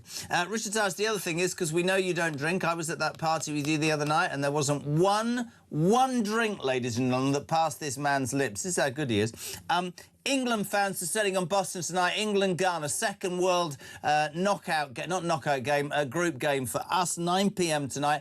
You're a massive football fan. Where will you be watching it? What will you be drinking? And what's your score prediction, Richard Tice? So, in reverse order, my score prediction is 3-1. I'm a bit anxious about our defence. Oh, you need to sign on then. You need to sign on if you're anxious about the defence. Come on, give us some benefits. I will probably, I might be drinking a little bit of wine, and I will be in the centre of London. Look at, he's so dodgy. In my club, I'm not probably. Dodgy. What do you mean? Outrageous accusation. Well, it sounds like it. I'll be in the centre of London. Where? Soho, Mayfair. I mean, it could be anywhere, Richard Tice, couldn't it? You're a good man. It could well be a pub, Jeremy. Yeah. Just to finish, Andy Burnham will be the next Prime Minister. But people need to remember that that's just a man. The Labour Party is the reason that this country's on its backside. And Starmer had no antennae, but the Labour Party and what's happened is down to the Labour Party, right? Completely. And these people that are going to take over in this coup are hard socialists. And they believe in taxing people to the hilt. Let's just remember that text from Pat McFadden. All the MPs ask him is, who can we tax more so that we can pay more in benefits? Never forget, that is the core of this parliamentary Labour Party. And Andy Burnham is walking in to that ethos, that mindset, that basic gut instinct of all of those Labour MPs. Well, this is not pro-reform, pro-Tory, pro-Liberal Democrat, pro-Greens. This is a fact, what I'm going to say at 60, older than Richard Tice. Every single Labour government in my lifetime, when push comes to shove, whether it's giving their union mates pay rises or promising the earth, they can only do it one of two ways. They either raise your taxes, ladies and gentlemen, or they borrow money and bankrupt the country. Everybody remembers Liam Byrne, who said there's no money left. That is not an over-exaggeration. There has never been fiscal responsibility in any Labour government, and the last 2 years have shown us that. Now, maybe we're wrong. Maybe Burnham walks in with a magic money tree, but he won't, because they're all cut from the same bloody cloth, aren't they, Richard? There isn't a magic money tree, and crikey, when Liam Byrne wrote that note, I mean, there was a lot more money in the till then than there is now. Yeah. That's the reality, because the percentage of borrowed money, government debt to the size of the economy is effectively 1-to-1 now. We are leveraged to the hilt, and far, far worse than 16 years ago when Liam Byrne wrote that note. Apparently I've got to finish. You've got to listen to this because you'll like it. Voice note from Andrew. Good morning, Andrew. Morning, Jezza. Andrew here. I actually think Andy Burnham's got quite a straightforward job. All he's got to do is make sure that the unemployment rate doesn't go up nearly 20%, debt interest doesn't skyrocket, billions of tax revenue doesn't get lost due to high-end businesses leaving the UK. He doesn't accept free glasses, suits, football match and concert tickets, stay around Lord Ali's house, have a tax-dodging deputy, U-turn on just about everything, lie about rejoining the EU, almost give away overseas territories and make us pay for it, give millions to his human rights lawyer mates, freeze pensioners, raise tax, not smash the gangs, call women in pink T-shirts waving Britain flags far right, lock people up for sending tweets and ignore grooming gang inquiries.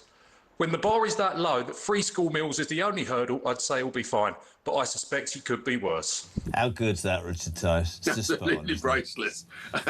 Give that man a job. That's absolutely brilliant. Good man. Listen, as ever, we thank you. Nice And to see what you. happened to the sign? Why are you in... You look like... What's happened to the reform sign today? Are you somewhere else? Yes, I am somewhere else, actually. I'm at a different broadcaster's studio, if you really want to know, but you'd be upset if I told you. Get off my screen, Tice, man. No, thank you, my friend. Deputy Leader of Reform, Richard Tice. Quick exit before he starts. 7:23, we're live across the UK. Tuesday, the 23rd of June. 10 years ago, we got out of Brexit, and 24 hours ago, we got out of Keir Starmer, the anointed one. That's how he's being portrayed. Andy Burnham came from Mayor of Manchester, got a seat, got elected, and triumphantly arrived in Westminster yesterday. Messiah without a mandate already. Every party's going, hold on a minute, mate. If you're going to go to the left and change what Starmer he got elected for, you need to hold a general election. Nigel Farage wants a general election. The Liberal Democrats want a general election. Haven't seen Dave Polanski for a while. Apparently he's taken his narrowboat away. No, I'm joking. Anyway, back into this. Is that another one, or is that... No, it's not right. We're going to an ad break, my friends. Back in 3. Thanks.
What they're ashamed of is the English flag. Scottish flag, fine. Welsh flag, fine. Irish, everything like that's marvellous. But no. We can't be English. And this has been going on for a long, long time. He would be Prime Minister of the most toxic political brand in the country at the moment, which is Labour. And that is what we will be battling against. Our Prime Minister is allegedly attacked by another nation and nothing is said. This is a reminder that Russia regards the United Kingdom as a hostile power. Across the UK, on DAB+, on YouTube, on your mobile, and on your side. This is Talk. My friends, welcome back to 7:26. Just to let you know, the leader of Reform, Nigel Farage, will be live with Julia Hartley-Brewer this morning after 10 o'clock. She is here, as ever, from 10, Monday to Thursday. Ian Collins from 1 and Kev O'Sullivan with your drive home from 4 o'clock this afternoon. Derris, good morning. Nobody seems to have picked up on the fact that in his speech yesterday, Starmer said, I have heard the answer from my parliamentary party, when he's talking about leading the country into the next election. Has he not heard the chants from hundreds of thousands of football supporters in stadiums all over the country for months? When you hear that all the time for a while, you've seriously overstayed your welcome. Who is it? Why was he not listening to that? I don't know what she's talking. What is she talking about? I don't know what she's talking about. Oh, right, OK, fair enough. 7:28, we're live across the United Kingdom. Yesterday, of course, Keir Starmer tearfully resigning. You can see the pictures there on YouTube. A dwindling band of supporters out to listen to him. He got upset.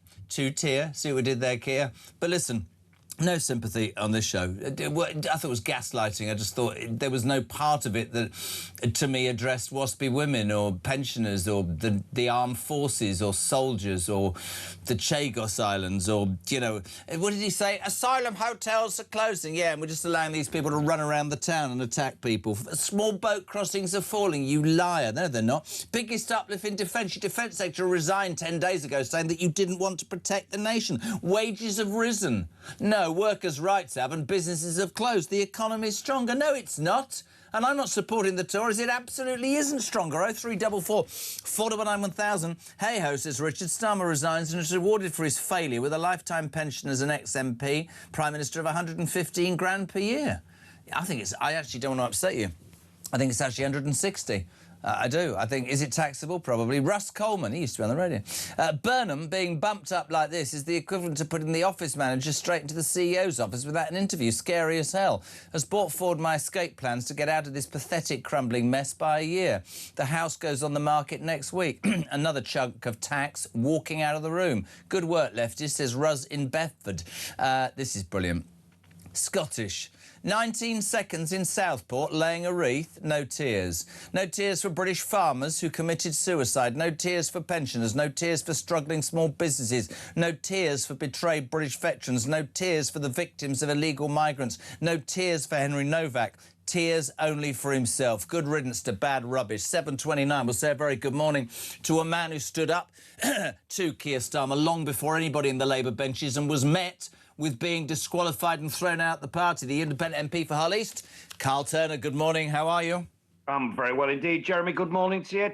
Happier as a result of the Prime Minister finally doing the right thing and resigning. But to be honest with you, physically, virtually dragged out at number 10. That's the reality. Dragged out, kicking and screaming. Extraordinary speech. It was gaslighting at its greatest, I thought. I mean, you were a Labour MP, you're a Labour supporter. And I'm not just saying this, because I've said to you before that I wanted, after the debacle of the Tories, I wanted the next government to rebuild my country. Can you think of a more unimpressive tenure than the 23 months under Sir Keir Starmer? There's been one or two things that I can point to, which is sort of wins, semi-successes, but it's fairly minuscule. It's been chaotic, hasn't it? That's just how it is. It's no good pretending it's anything else. It's been utter chaos. It's been more chaotic than the previous Tory government under Boris Johnson and Liz Truss, very probably, put together. It's embarrassing. And standing on the steps of that, I've no sympathy, honestly. I don't sympathise with prime ministers, whichever political persuasion, standing on the steps of Downing Street, having been booted out of office by whether it's the party that they represent or the country, having a little cry about it. Pathetic. I couldn't agree more. So just on a serious note, because they all cry, did you send him a bye-bye thanks for a great job, or did you send him one saying, do one, mate? I'd messaged him a couple of days prior saying what I thought, which is you've got to do the right thing and call it a day. Yeah. I'm interested in now, this is where we'll disagree, but not in a bad way. I want to talk now about the future. We've talked incessantly about Starmer. Harry Cole's coming up next. There was an incredible piece on his show that he did last night, just about everything that, you know, he promised and actually he's failed dismally. We can all talk about not being right for the job, not having a plan. It's unbelievable. Let's talk about the future. Of course, OK, and I just want to say this, the voices are jumping out already saying, front page of the Mail, Messiah without a mandate, Andy Burnham, if he walks into this coronation, as seems right that is going to happen, Streeting's rode in behind, etc., etc. But the Tories did it with Truss, the Tories did it with Sunak. I have always said, and I've said it to you, I do not believe that we have a presidential style of politics, but I do not believe anymore the British people will buy somebody coming in and going against whatever that manifesto and that mandate was. And I think the clamour for a general election will only intensify. That is just me being completely honest. That's nothing against Andy Burnham. I don't know Andy Burnham. The Tories' argument this morning, which is really interesting, is yes, but the difference between there he is, an Andy Burnham tweet. We need to start demanding a general election at the end of this Tory leadership election. They were all elected on a manifesto, promised to level up the north, and we are all abandoning it. So there's history, but the Tories this morning are saying, the difference with Burnham is he wasn't an MP. They've parachuted him in this bloody Labour Party as the Messiah, and he's got no mandate. Where are you on this, Carl? Well, I think, look, I was doing plenty of that, by the way, shouting and bawling, saying that there had to be an election because this Prime Minister or that Prime Minister had been forced out and there was no mandate for the incoming Prime Minister. Of course we do all that nonsense. But actually, there is no reason. There is no reason when you do have a majority in Parliament. If you're struggling to govern, like Theresa May was, there was an argument to say you have to go to the country. And eventually, of course, she did and nearly lost. She made a position worse. But there is no reason that when you've got a thumping majority, providing, Jeremy... Well, it's not Burnham's majority, though, is it? Well, it's the Labour Party, because we don't elect the leader as the Prime Minister, do we? We elect the leader representing the political party that we vote for. Is Andy Burnham the right man? Is Andy Burnham the right man for you? Well, I hope so, because we need a leader and a Prime Minister in the country. And whatever political wing you're on, I think we're desperate for the country to be governed properly. It hasn't been for the last couple of years. It's not been for the last 16 years. But here's my issue, right? Here's my issue. And this is what I want to say to you. The one glaring problem that any Labour Prime Minister has, we can get past Starmer with no plan and no balls and all that, and say Burnham is the man. The facts are, very carefully, if you lay them out, forget about black holes and forget about broken promises, right? The only way we can defend this nation, the only way we can improve public services, and the only way we are going to end up not raising more taxes and not going hand on bended knee to the IMF, you know it and I know it, as does every Labour MP, which is to cut our bloated benefits bill. But I'm just putting this to you. Keir Starmer might have had no personality. He couldn't even get a $5 billion cut out of $332 billion. How the hell is Andy Burnham going to do that? Will that goodwill in that photo allow him to say, guys, we've got to save $50 billion? They're not all anxious. They're not all mentally ill. They're not all disabled. There's people gaming the system, because you and I know that goes against the very ethos of what the Labour Party is about. Well, it does. But there's a way of managing the Parliamentary Labour Party, which, frankly, the previous leader couldn't do. He didn't have a clue how to manage people. He didn't understand politics, bless his cons. He was a manager. He was a former director of public prosecution. Look, I'm to blame because I was wedded to the idea that this guy was the answer. There was a time when I thought he was the messiah. I thought he was the left-wing version of Tony Blair, somebody who was capable of doing the job, but shared my politics. It wasn't true at all. He didn't have any politics. So when you go into a Parliamentary Labour Party meeting and you say, this is happening, if you don't like it, you know where the door is, to get a bit of a revolt to that. And that's what was happening.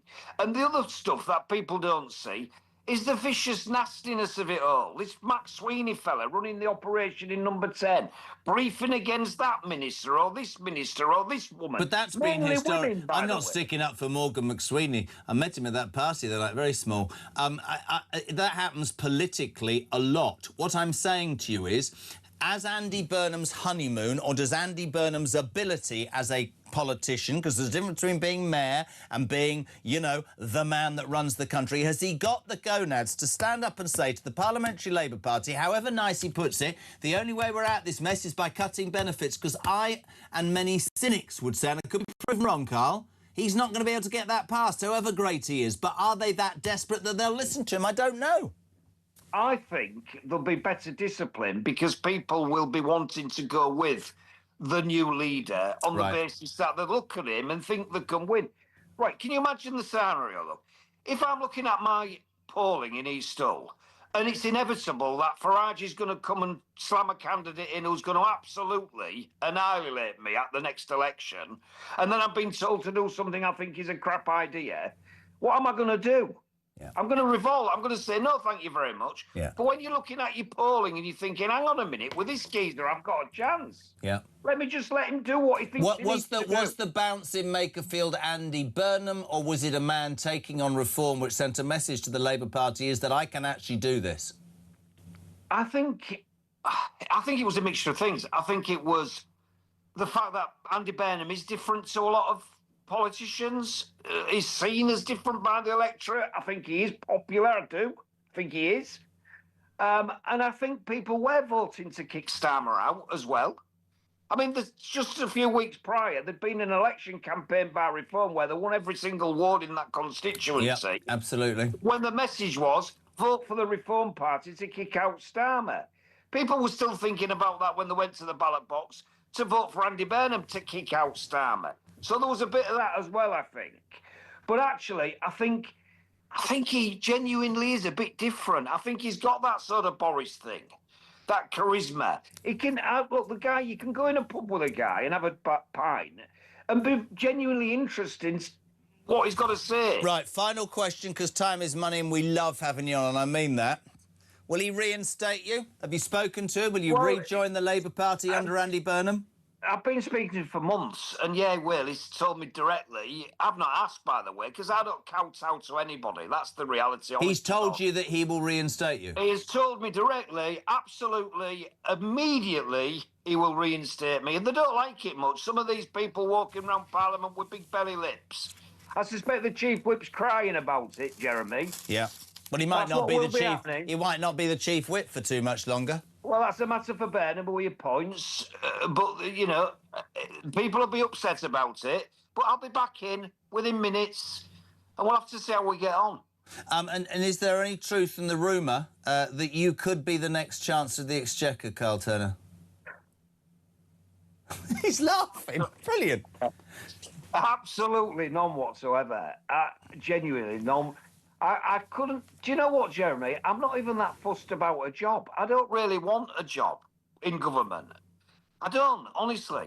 You believe in what you believe in, and you stood up. And whether we agree or disagree, that is a really powerful thing, mate. And let's hope it all resolves itself. It's going to be interesting, but we appreciate you always, Carl. Let us know. God bless. Thank you very much indeed. Talk Breakfast, 20 to 8. Morning, Rob. Morning, Jez. 10 years since Brexit. 10 years ago, when the people of this country came together and from nowhere voted in the masses, the biggest ever vote this country had ever seen, to leave Europe. And then everybody who came along since then, including Johnson and the Conservative Party, did nothing to do the job properly. The job was never done properly. But then they've both said that we're the fastest growing economy in the G7. Well, we can't be failing and be the best, can we, if we're not in Europe? It doesn't make any sense. because none of it ever did, because they never told with the truth. Free movement of people was the reason that people voted for Brexit. You could have run it on that policy alone, and look what happened. Biggest vote ever, people. So now, if we get a chance in the next vote, I hope those people come out again. Because what's just happened yesterday, by taking a man who wasn't even an MP, finding him a safe seat, and letting him step into the hot seat with no mandate from the British people, is madness. There should be a general election. If he fancies himself that much as King of the North, that's what should happen. But let's wait and see. But remember, that vote happened then and nobody believed it could. Let's turn this around and give him somebody fresh a go, and let that be Nigel Farage.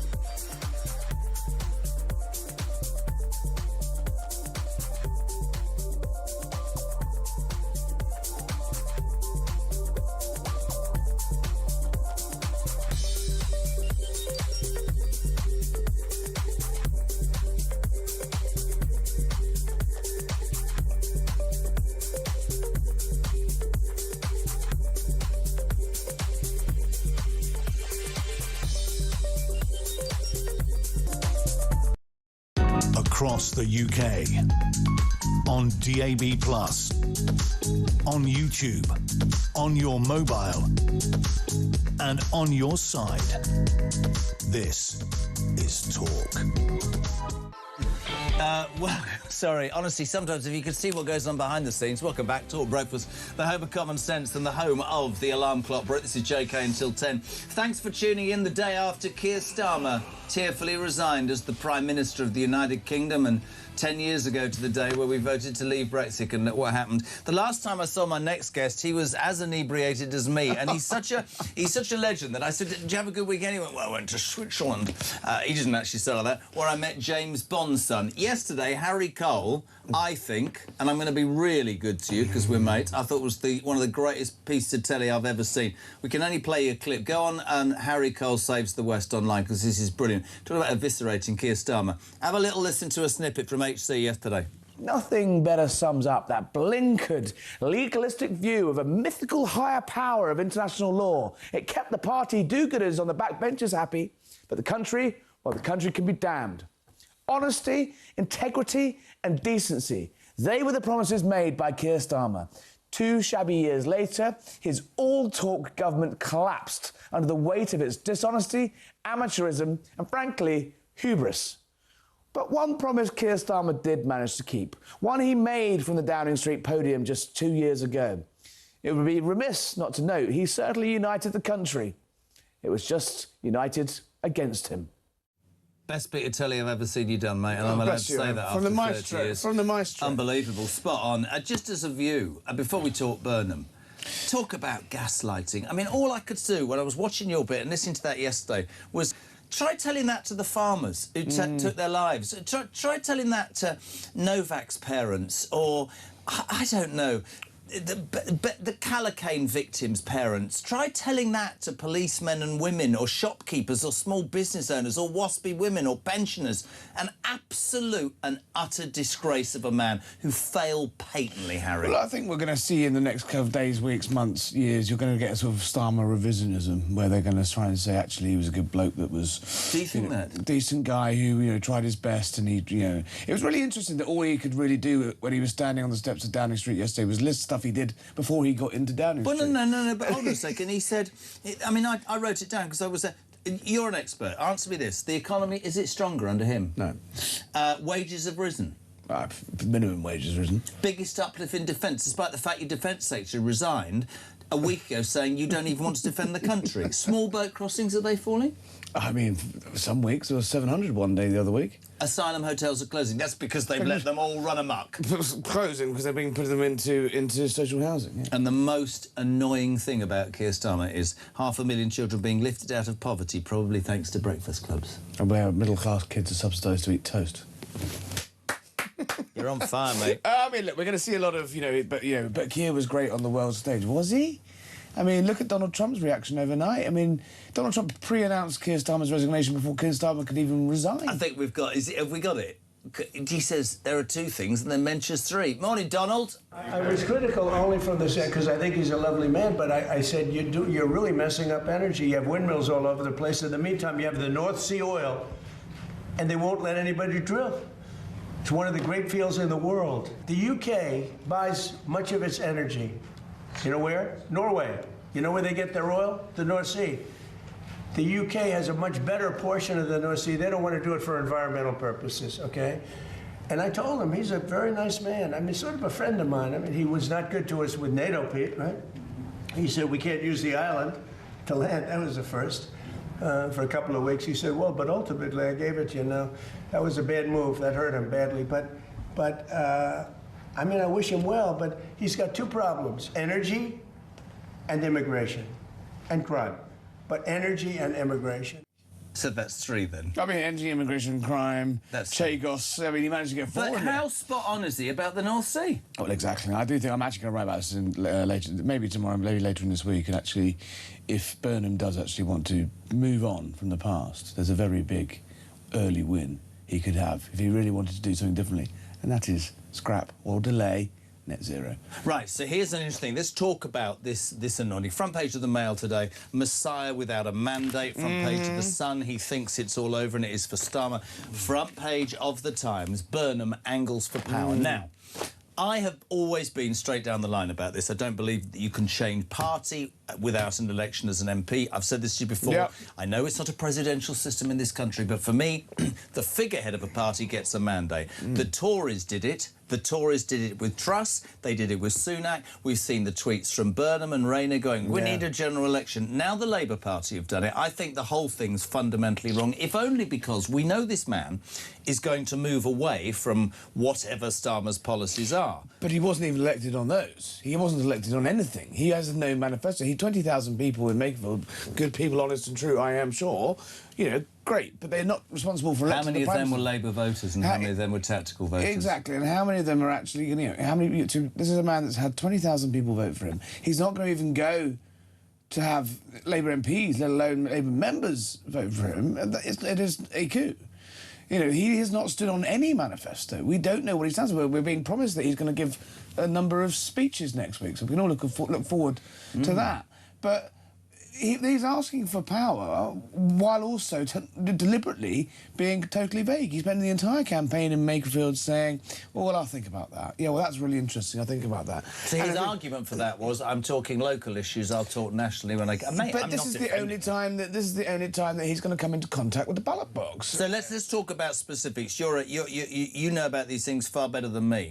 The overriding problem in this country right now, irrespective of whatever people tell you, is we are skint, and forgetting black holes and incompetent chancellors, we're not defendable, and our public services are creaking because our benefits bill is ludicrous. Keir Starmer couldn't even get through Parliament a $5 billion out of 330. Has Andy Burnham got that political capital to stand in front of them and say, I need to do it? It's almost worse than Catch-22. It's worse than rock and a hard place. You got on one side, yeah, you're right, Jeremy. You've got not only their benefit bill, 300 billion quid a year. You've got almost half of our day-to-day national spending, is going on the NHS as well, that has seen its spending double while its output has flatlined. So you've got all that massive spending on one side. You need to increase your spending on defence, but you're locked in that bind or thing. On the other side, you've got the highest tax burden in peacetime. The highest squeeze. There's nowhere left to squeeze to raise money. And on the other side of that, you've got the bond markets who are saying, well, you can't borrow anymore because you're bust. So you can't borrow, you can't put up taxes, you can't cut spending. So what do you do? I don't know, but I have a feeling that Andy Burnham's going to end up being as unpopular as Keir Starmer within a matter of months. People have texted me saying you're being really cynical. No. I think by Christmas, Andy Burnham is bang in trouble. Not against him as a person, but he has no room for manoeuvre. And you've got to keep all those lefties happy. And who thought if you think where we'd be, when we were sitting here 2 years ago, now almost to the day, who would have thought we'd see Keir Starmer out on his ear, after 23 months. The biggest post-war majority in the history of politics. The local elections, the Makerfield by-election, the Gorton and Denton by-elections show how fluid the electorate are, how engaged the electorate are. They know, they're paying attention, they know what's going on here, and they know how to get results they want, and they know how to kick people out that they don't like. So he's entering now into a very, very turbulent political system, and he's asking to do that without any backing. Do you know, somebody said to me yesterday, the view from the cheap seats is always a lot easier than the view from the big seat. Listen, good luck to him. I would have thought he would... The reason I don't understand why he's not ready is I thought he would have been planning to be Prime Minister since he stood against Corbyn in 2015 and got eviscerated, right? Stood against Ed Miliband in 2010 and managed to lose that. This is a guy that couldn't even beat Ed Miliband. You can see why he doesn't want to have leadership elections, because that would be involving some stress testing of his ideas. And I remember a really interesting speech that Andy Burnham gave in 2016 after Brexit, where around Brexit, where he was railing against free movement. He was railing against immigration, and now where is he now? Where do we know on him that? Now he was saying, I wanted to rejoin the EU a couple of weeks ago. So it's, we really need to know who he is, what he wants, what he stands for. And it's not just us asking for that. Look at the opinion polls. Public think there should be an election as well. I will also say, and I'm totally with you, we went through a stage with politics. No, blow your nose. Bless his heart. He's got hay fever. They went through a stage with politics where people were disengaged. I think as the cost of living has started to stretch uncontrollably, I think far more people, the silent majority, I've said it to you every single day. Very quickly, couple of things. Let's talk about what you believe. I've got an outsider here, not what you believe in. We know that's nothing. Here's Cabinet. I'm going to throw at you what I threw at Richard Tice and others this morning. Shabana Mahmood, does she stay or does she go? I think she stays at the Home Office, because actually, of all the things that Starmer's government were beginning to do, have a look at those numbers on net migration. Yes, the Tories began to sort of really squeeze it, and they're seeing the results of that now. But I mean, her immigration reforms are the only immigration reforms in town at the moment. Might as well let them keep going. Who gets Chancellor? There are rumours, right, that it could be Streeting. I'm not sure that financially he knows his stuff. Thoughts on that? I think that's a sensible one. He gave a speech the other day about, I was obviously showing off his ideas. I'm a bit worried about the fact that his big idea is a £12 billion raid on entrepreneurs and capital gains, which is, again, these people are already fleeing London. They're already fleeing tech hubs. They're already taking their expertise around the world and taking their money around the world.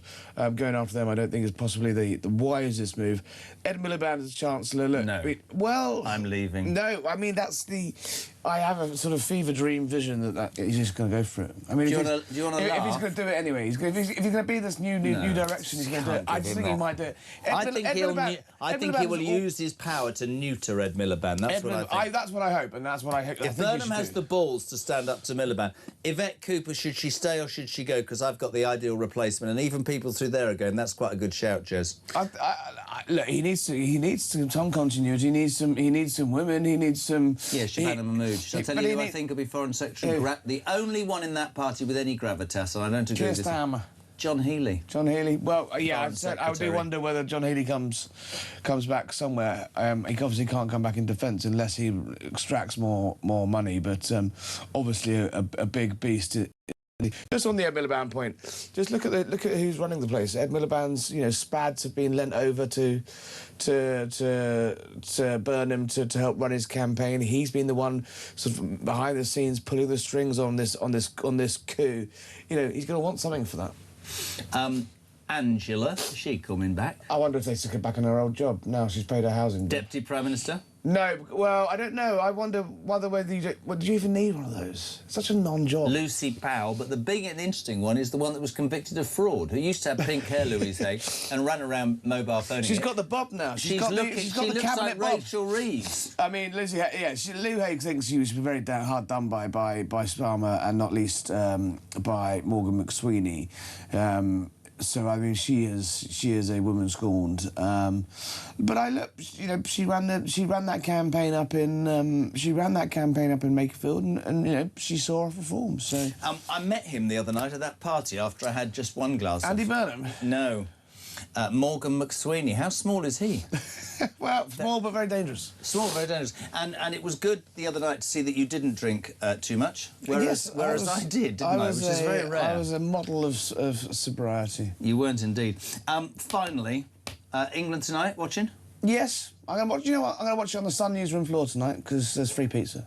Oh, not because you're on the floor, Cole. No, Poor man's got out of bed with Cole. And also, we should do this. We've got 1 minute. 10th anniversary of Brexit today. For goodness' sake, Exactly. 10 years ago today. Happy birthday. Where was I 10 years ago? I was. Prison? I got up. I was in the Sun newsroom floor all night, and I remember. You spend a lot of time on the Sun newsroom floor. And it was obviously I was a big fan of Brexit. Some people in the building weren't, and I managed to actually have my first glass of champagne as a free Briton about 8:10 in the hotel opposite, watching David Cameron resign. And it was amazing. He was at the party. Did you see the linen suit? I did a vision in linen. But it was an amazing morning, that was. That was actually the 24th of June, the next morning, when I remember that. When the Prime Minister resigned, and it was the third story on the news. Because you had Brexit has happened, then you had Mark Carney, then now Prime Minister of Canada, and then the Bank of England governor doing a massive cash boost injection into the economy to prop up the markets. And then they're like, oh, the Prime Minister's resigned as a token. He wouldn't have had to have resigned if he hadn't nailed his colours to a mast. He would have said, you wanted a referendum, there you go. But Andy Burnham could be the Prime Minister by June the 16th, 17th. It's not going away, this, is it? I suspect I suspect the coronation is complete. The coup is over. He'll be in there by the great EU reset summit between Keir Starmer and the EU has been cancelled. Yes, fantastic. The legend that is Harry Cole. Listen, go online. Harry Cole Saves the West. That monologue yesterday, and I don't usually say this, was utterly, utterly fascinating and brilliantly put together. If you're not near a computer, you can read it. You can read it in full in the paper. Oh, so you copied what you wrote in the paper online, yeah? I'm a multimedia digital node. It's called plagiarism. Professional plagiarism. I wrote it. Yeah, but write it and then speak it. That's like me writing what I speak. Not that you could do that. Thank you very much, Harry Cole. Stand by. We have the news at 8, which is next on Talk Breakfast. Enjoy.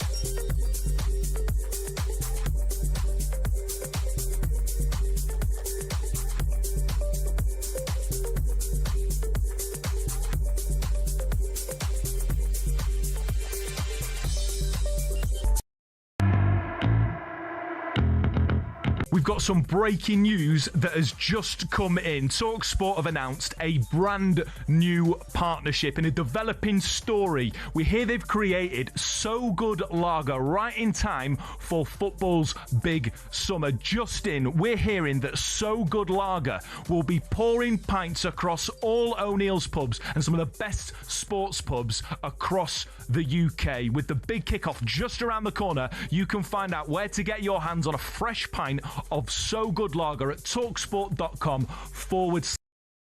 Across the UK, on DAB+, on YouTube, on your mobile, and on your side. This is Talk.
across the UK. On DAB+, on YouTube, on your mobile, and on your side. This is Talk.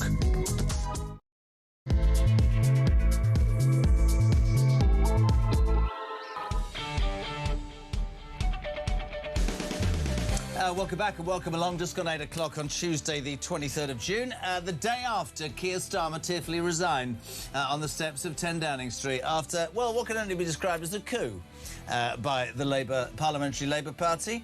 The Messiah, the King of the North, Andy Burnham, front of the Mail this morning, heading down south. And, of course, the press have already started. He hasn't got a mandate. Let's point out the Tories did the same. We can debate that. But Starmer yesterday, I wasn't here, but I have to say, you look at somebody crying and you think, oh, and then you think, no, hold on a minute. So the speech yesterday talked about how the economy was stronger. No, it's not. Wages have risen. No, they haven't. The biggest uplift in defence spending? No, not at all. The defence secretary resigned 10 days ago saying he didn't care. Small boat crossings are falling. No, they're not. Asylum hotels are closing. Yes, they are. And all the illegal migrants are running amok around the towns. And 500,000 kids being lifted out of poverty by, yes, breakfast clubs. But let's also talk, Keir Starmer, shall we? Let's be honest, OK? Let's talk about the lies, the U-turns, the duplicity and, frankly, the inability to do the job. Try asking pensioners or waspy women or our armed forces or our farmers or lo and behold, our armed forces who served and then got treated appallingly. Try talking to small business owners. Try talking to the Chagossian people. Try talking to anybody and everybody. You were an absolute disaster. You should never have been elected. You have done what Johnson did and abdicated a massive landslide majority and wasted it and put this country even further behind the 8 ball. We thought we'd celebrate this morning, I'm just being honest, with a Keir Starmer I can't even speak this morning. Here's a compilation of his worst, best, whatever bits. Go. Again for an immediate ceasefire in Gaza. The return of the sausages. I would like to send my warmest congratulations to President Trump. Of course, I wouldn't want Donald Trump round for dinner. The relationship between our two nations has been one of collaboration. I'm anti-Trump, cooperation. But don't underestimate the danger to the world if Trump is re-elected, and enduring partnership. Never happened before. This is unprecedented. I think that just symbolises the strength of the relationship between us. I'm delighted that the inspiring Nobel Nobel Prize winner. True democracy is citizen-led. We demand a people's house! This project has always been about fixing the foundations of our country. It must be really incredible to be part of building, actually here, not just building. Smash the gangs to smash the people smuggling gangs. Could you please join me when I say 5? That man is not allowed in my pub. 4. That's assault. 3. That man is not allowed in my pub. 2. Get out of my pub. Go on. 1. Get out of my pub. Yay! It worked. Unlike you. So the Messiah from the North, Andy Burnham, people are describing as a coup, has, well, it looks like he's got a clear run at number 10. He, of course, got Josh Simons to stand aside. He won the Makerfield by-election last week. Huge majority, by the way, 9,000, which send ripples through the whole of the Parliamentary Labour Party. He arrived yesterday in London under guard and made his way to the House of Commons, where he was sworn in as a new MP. We should play this. Bit of a sense of humour, actually. Somebody shouted out, "He's not a Messiah, he's a naughty boy." Let's. This is Andy Burnham being sworn in yesterday, peeps.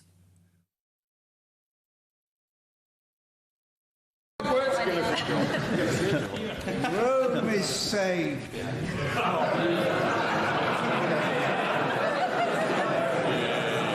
I swear by Almighty God that I will be faithful and bear true allegiance to His Majesty King Charles, his heirs and successors, according to law.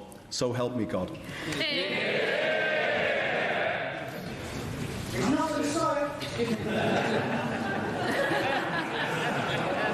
Naughty boys. What do you make of it all, my friends? 0344 499 1000. If nobody else stands against Burnham, he will be the Prime Minister of this country by July the 16th. There are rumours this morning about how the Cabinet will look. It is, of course, the 10th anniversary of Brexit. We've got a red weather warning whereby it's going to be hotter than it's ever been in the history of the world. And England tonight take on Ghana in the World Cup. Jim, good morning. Morning, Jeremy. Jim from Exeter. Carl, Richard Tice is on one today, but I totally agree with you. No Labour Prime Minister is ever going to stand up to his backbenchers and do the right thing because, unfortunately, it's an ideology. It's not just a case of coming in and doing the right thing. It's an ideology which they have to follow, which is more borrowing, more spending and higher taxes. As Margaret Thatcher said, the problem with socialism, you run out of other people's money, they're just going to try and get more of it. Let's go to Brighton on the phone. Paul, I want to get you all involved this morning. Paul, you're on Talk Breakfast. Good morning. Good morning, Jeremy. Yeah, this whole Burnham, Starmer resignation, Burnham becoming an MP, it's so Machiavellian, it's unbelievable. It just smacks of hypocrisy from Labour, but that's their usual way, unfortunately. Is that it? Sorry, Jeremy, I lost you there for a second. Sorry. Sorry, mate. I thought you were going. Yeah, it does. But for me, it's almost. And I'm being honest when I say this, and I've said it all the way through. I didn't agree with it with the Tories. I didn't believe that if you stand, and we know we're not presidential, but if you stand as the leader of your party and you put forward a manifesto to the British people, and that gets you elected, how can you then, if you become unpopular with your party, be replaced? Now, the strategists would say, but Jez, that's a constitutional money. This guy wasn't even in Parliament in the last election when they put forward that manifesto. He might well be, in his mind, the saviour of the North, and he might well turn out to be a good Prime Minister. But as that last guy on Voice Note made the point, and I made it earlier, he has got he's got a bag load of problems, but he's basically got no money to spend, no money to borrow, and no money to claw back unless he raises taxes, goes to the IMF, and probably worse of all, has the balls to stand up to his backbenchers and go, we need to do something about the inflated welfare benefits bill. But nobody's going to do that because they'll absolutely hate it. Paul, thank you so much indeed. Paula, good morning. Morning, Jeremy. It's Paula in Liverpool. I thought I'd be doing cartwheels when Keir Starmer resigned. But now that day's actually come, and I'm listening to you talk about all the no marks we might have in the Cabinet. Angela Rayner, the woman who stole her own mobile phone, figure that one out, and the rest of them. It's like a game of moronic musical chairs, isn't it? It's even more depressing. And when you hear who he takes his financial advice, his economic advice from, oh my God, I'm terrified. Bring back Keir Starmer. Really? Sorry, it's only 8:10, 24 hours ago. I did listen. Listen, Andy Burnham might be a nice man. Keir Starmer, there's nothing about him that you'd think was even interesting enough to have an opinion whether you liked him or hated him.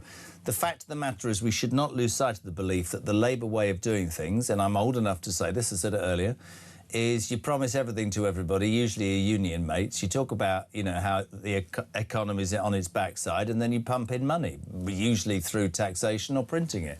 I'm not saying Starmer, by the way, was any good at all. I disagree with you, Paula. I thought he, a bit like Johnson, let down the country with his inability, I think. Did you see how happy old Rayner looked yesterday? I wonder what job she's going to get. It'll be interesting. Ivor, not the engine. Morning, Jess. Starmer said everything he did was for the country he loves. Where's that? Palestine. Do one. Fantastic. Rob S. Rob from Burnley, prediction. Burnham will promise a general election, but it will never be the right time. Mid-2028 is my guess. Bob Seeger, is that right? How many nights a year do you use your AC? I haven't got any AC. Well, I'm not telling you that. Oh, sorry. Hold on a second. Brilliant. Sorry. This is great. This is a message for Times Radio, for one of their breakfast presenters called Stig. Stig, how many nights a year do you use your AC? You see, that's the difference between Talk and Times. The presenters on Times have AC. I only have that in the West Wing, where I stay. I'm joking. I'm not. Hi, Jez. This country's like an old widower living in a multi-million-pound house, living off a widow's pension, having to go to a food bank to survive. Yet she could be living the dream on a cruise ship for the rest of her life, but she won't sell up because it's the only home she knows and she'll die in poverty first. We have to start fracking, open up more oil and gas wells, invest in clean nuclear energy, or we'll be dead and buried and we'll die in poverty a long time before global warming gets us. And I can't believe Makerfield voted for more of the same. You have your say, Ernie. Joey's in Burnley. Morning, Joey. Good morning, Jez. The BBC were blowing so much smoke up Burnham's backside yesterday, they even rode down on the train with him. I'm surprised he didn't roll up in London with 3 wise men and a bleeding donkey. Yeah, the BBC would love all that, wouldn't they? Richie is in Grimsby. Morning, Richie. Good morning. Labour always say they want to prove they are better than the Tories. What better way than to stick to their moral principles and hold a general election that they were all calling for under Sunak? True. Ian's in Wales. Why did I say it like that? Just a couple of hours after watching their leader resign, many Labour MPs posed for Andy Burnham's selfie. What a great look that is for all concerned, is it not? Finally, for now, Richard's in Northampton. Jez, I wonder if Andy Burnham will be carping on about the black hole he's inherited from Keir Starmer. That's Richard in Northampton. Morning, Laura. Morning, Jeremy. Laura in Wiltshire. I am pleased Starmer's gone. He was a sanctimonious creep and he was totally untrustworthy and not up to the job. However, I'm afraid my heart is not singing because I think for whatever faults Starmer had, Burnham's got them in spades. He is going to be truly terrible. And I think that there's no way he's going to call an early general election. And actually, with our unwritten constitution, he doesn't need to. We just need to brace ourselves for whatever they're going to do next, which could be disastrous. He could bring in proportional representation. He could do all sorts of things with that majority. I think we need to just heads down and hope to God that they don't do too many things that are irreversible after the next election and that Reform have a chance to win. Anyway, great show.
We've got some breaking news that has just come in. TalkSport have announced a brand new partnership in a developing story. We hear they've created So Good Lager right in time for football's big summer. Just in, we're hearing that So Good Lager will be pouring pints across all O'Neill's pubs and some of the best sports pubs across the UK. With the big kickoff just around the corner, you can find out where to get your hands on a fresh pint of So Good Lager at talksport.com/lager.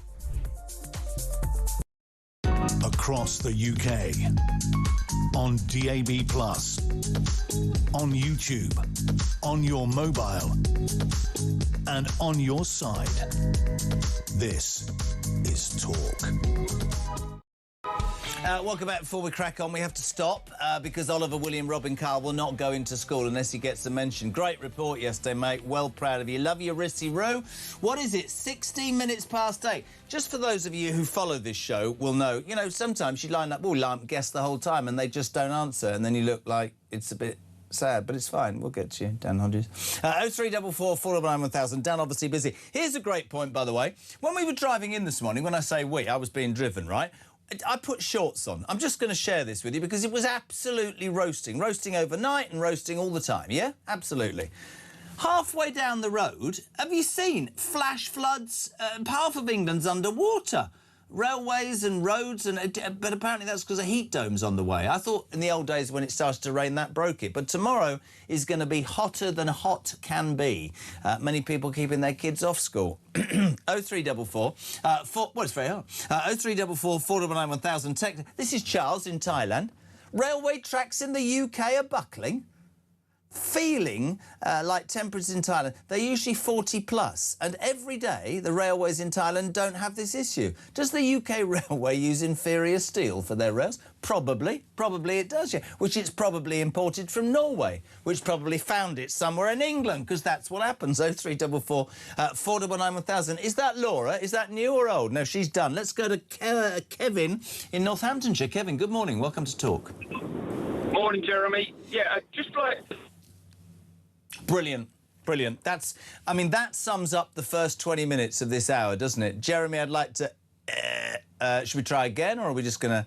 I'll tell you what we could do. Do you know Rob, the legendary Rob, who people wanted in the government, who sent his voice note about 6:20 this morning?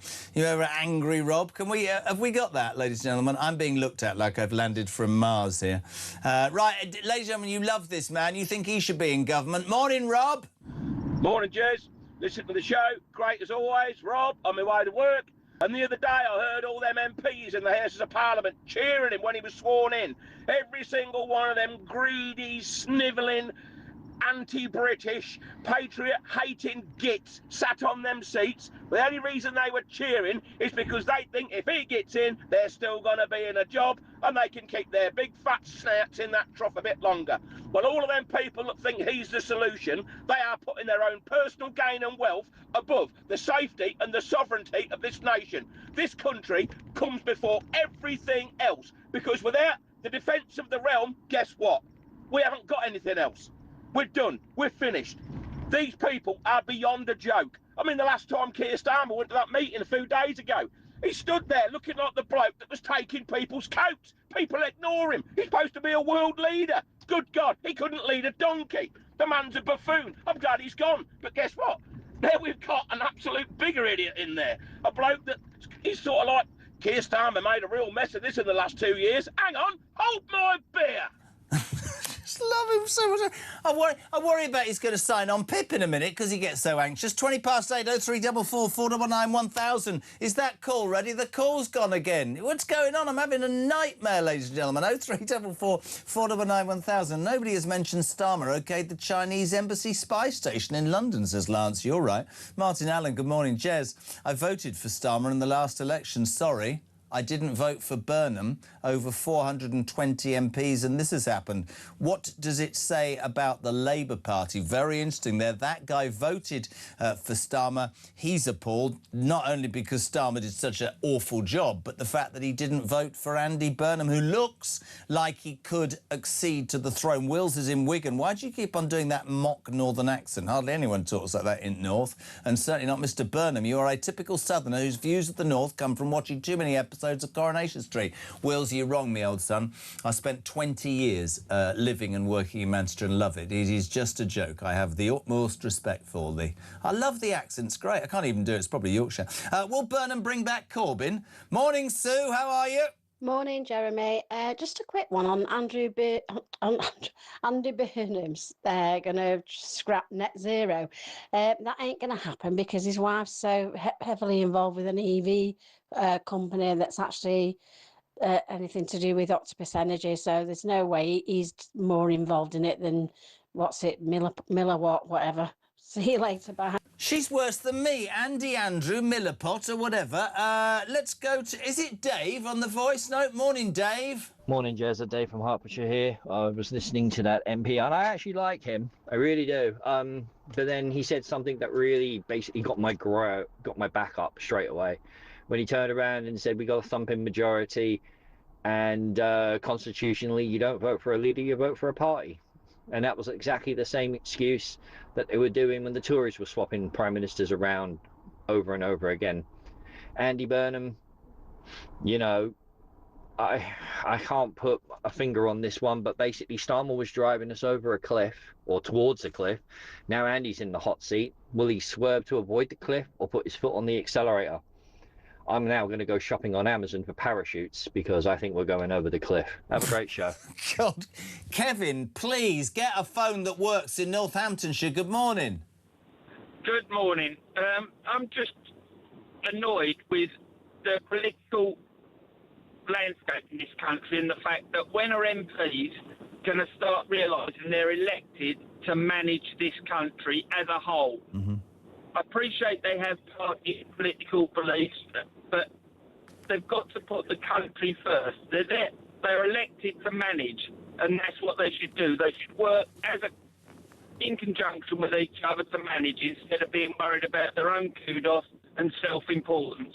I don't disagree with you, Kev. I've had several conversations over the years with people who talk about being in politics and how you go in with real aspiration and then the machinations of Parliament or Westminster or government drag you down. But there doesn't seem to be much principle nowadays, and more than that, there doesn't seem to be much conviction, does there? No, there doesn't, and I think that's probably a common factor across the nation, that people don't have conviction to actually do what they say. And I tell you what I thought when I saw Starmer cry, and I remember Theresa May crying. Liz Truss looked like she was going to cry. Sunak was wet anyway. That's because it was raining, before somebody says I'm being disrespectful. It's almost, I mean, I'm sure that getting rid of all of that power and importance is an incredibly difficult thing to do, but underline, you're right. The conviction politicians, I think, go in with a plan and it goes to work or it doesn't work and they go on their merry way. I think we've had too many career politicians, and I might say, and it's not going to be very popular, I think we have too many mediocre politicians. I think that's been the problem with this Labour Party, and I think things will not dramatically change. What do you make of Andy Burnham? Are you excited about that? not at all. Oh, that's gone well then. No, you talk about mediocre politicians. I think he's the epitome of it. Well, he is apparently the king of the north. Kevin, thank you very much indeed. I always like to share with my viewers and listeners the reality of doing a live programme. So the first guest at 8 o'clock has had real technical issues, and we literally... I love this show. We literally am waiting for him to call. My second guest, Katie Lamb, the MP for the Weald of Kent, the Tour MP, she's stuck in a lift which isn't moving. This is the reality. Christian's just laughing. They're eating sausages through there. Why did I say that? Let's go to Manchester. Paul, good morning, my friend. Good morning, Jeremy. Can I just say, it took me 30 years to speak to you and I've done nothing wrong. Well, that's not what your wife said. Join me after the break. No, I'm joking. Oh, God bless you. Paulie boy, I've been told off by a Mancunian for doing accent like that to have a bit of a laugh. How are you, son? I'm shining. Right, listen, you're going to phone me and you're going to say Keir Starmer was a disgrace, but my Andy is going to save the nation, aren't you? I'm going to say that Andy Burnham is Labour's Boris Johnson. OK. That's what I'm going to say. He's dropped Manchester like a hot brick. That's a really interesting analogy. Somebody said earlier that he has the Boris Johnson-esque ability to garner interest, and he looks the part, sounds the part. You know, yesterday we were watching the pictures on screen when he was coming forward to be sworn in. It was quite funny. I was quite taken with it because as he stepped forward, one of the Tories shouted out, "He's not the Messiah." And he said he's a naughty boy. And Burnham went, "I'm just a naughty boy." And I thought, but the truth is that was a well-orchestrated coup, and one that he will benefit from. You're saying that deep down, like Johnson, there isn't much stuffing, for want of a better phrase. Listen, the Crays looked the part, didn't they? You what? The Crays, they looked the part. Yes, that's true. What is it that you don't like about Andy Burnham? He's not going to be the great Prime Minister that he thinks he's going to be. But we're told, and I lived in Manchester, as you know, but now we're down here, we were told everywhere across the country that he made Manchester so much better. Right, listen, he's coming into a position that he's got no choice but to tax me again. He's got no choice. I mean, listen, I'm with you, and people think I've been told already this morning, you're being cynical, give him a chance. I'm a patriot, I want him to work, but he has no fiscal movement. There's nothing he can do bar raise taxes, borrow money from the IMF, or do what needs doing, which is cut the welfare bill. But the Labour Party won't do that. They don't have it in their DNA, pal. But he can't suggest that because he'll be ousted straight away. Yeah, Keir Starmer just went along with that tide. He just thought, right, well, let them decide what's going to happen. Couldn't agree more. With Burnham. City or United? Absolutely red. Good boy, well done, proper team. Love you for having you on. Take care, Paul in Manchester, thank you. And good morning. Morning, Jez and the team. Just a quick thought. Do you think Andy Burnham, if he does take on the Premiership, would be like a Premiership football manager trying to save us from relegation? Great. Lee's in Cheltenham. Lee, good morning. Morning, how you doing? You all right? Yeah, I just want to get lots of people's opinions. It's not because we can't get any of our guests on, because one's stuck in a lift and the other's whatever. Lee, what's happening? Right, I've got two quick questions for you, and I'll make it quick for you. One of them is, if Andy Burnham likes to join the European Union again, and then he doesn't, and he's doing the okey-dokey with that, do you reckon he's going to take on the parliamentary ruling of sending all the immigrants back if he rejoins the EU? And the other one is, do you reckon Keir Starmer might actually call a general election just before Andy Burnham steps through that number 10? No, I think Keir Starmer, I'll go further with Starmer.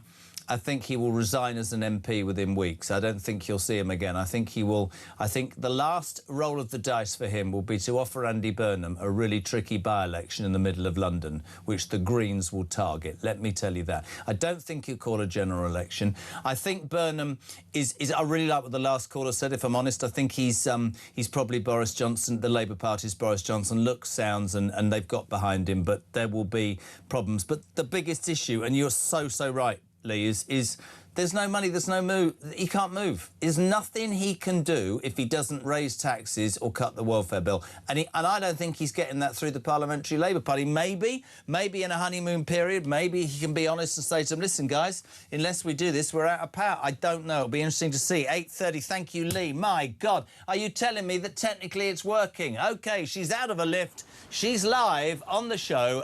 Katie Lamb, Conservative MP for the Weald of Kent. Katie, good morning. Good morning, Jeremy. Hi. Are you all right? Were you stuck in a lift or something? I've had a nightmare for half an hour. Every tube line is not working. It's too hot, apparently, to actually be able to run public transport in the City of London today. Well, so let me just tell you this. So I came in early. The tropical storm was the worst I've ever seen in my life, Katie. I thought we were going to literally sink.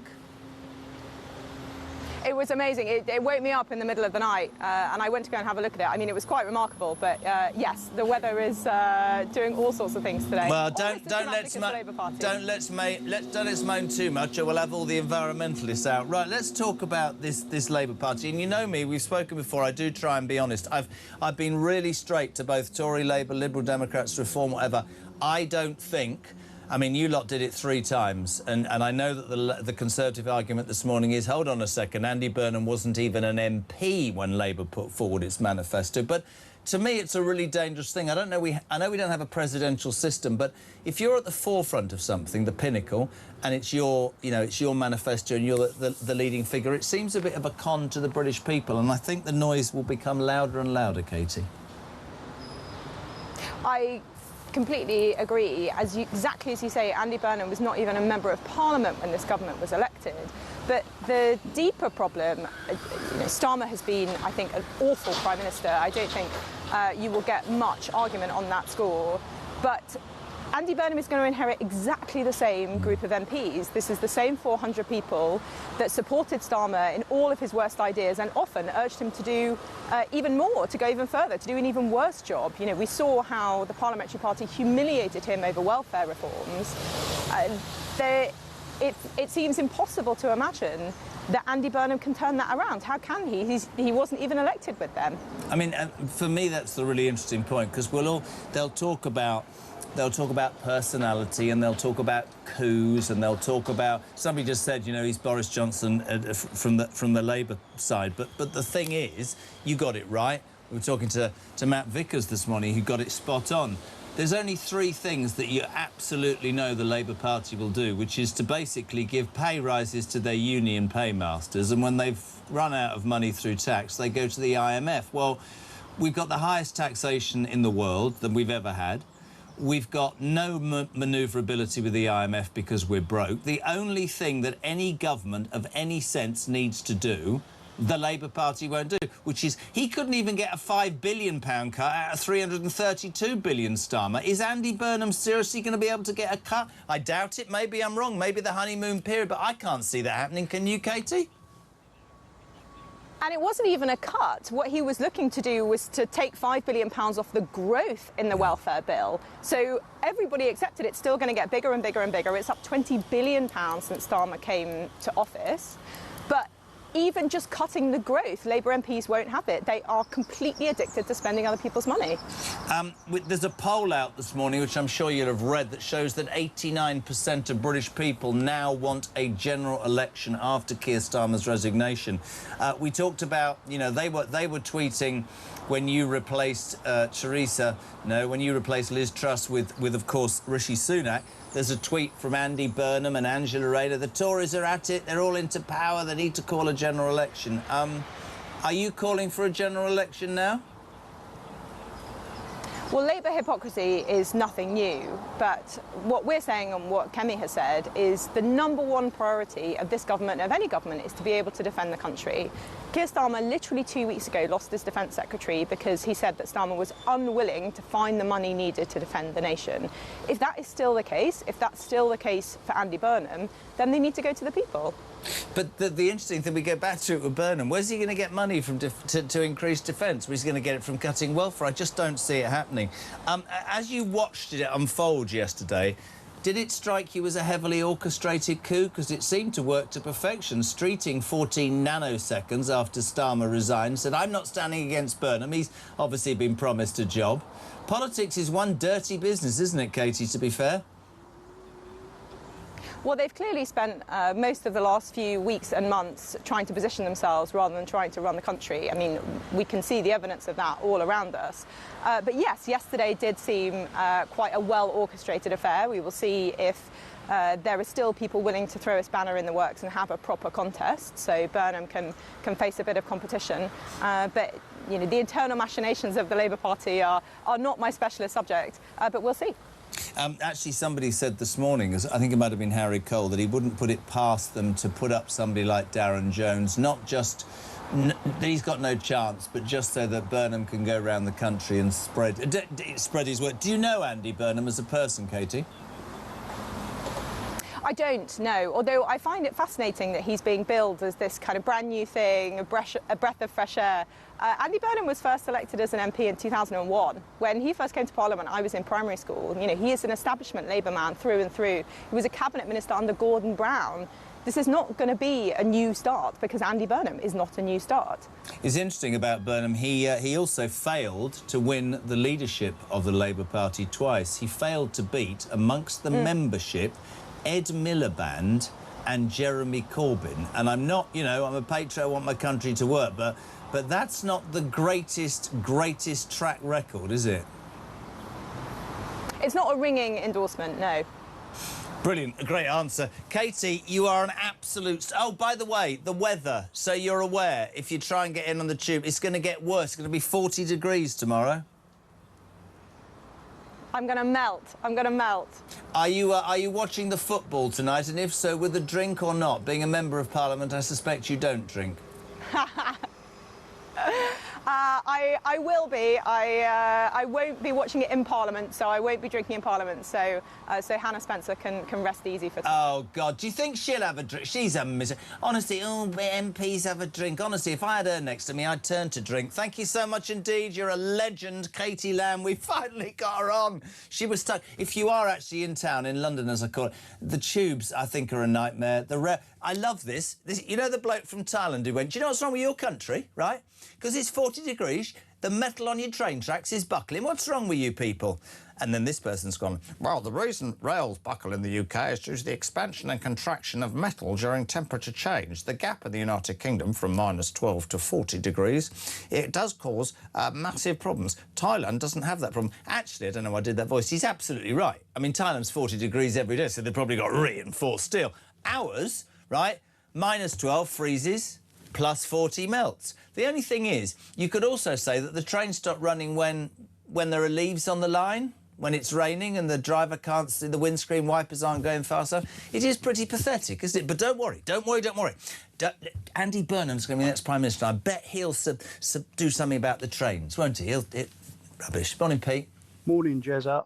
I'm a veteran of 25 years, and I just want to say about Keir Starmer leaving, thank God for that. The first thing he done when he come into power was get rid of the Veterans Minister.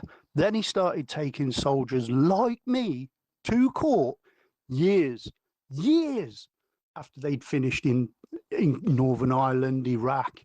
And they're still trying to take people to court. It's disgusting. The man needs trying for treachery. That's what he needs doing. Treachery. He's treacherous. I don't know any veteran that would put up with that man. He's evil. And as for Andy Burnham, he's just as bad.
Across the UK, on DAB+, on YouTube, on your mobile, and on your side.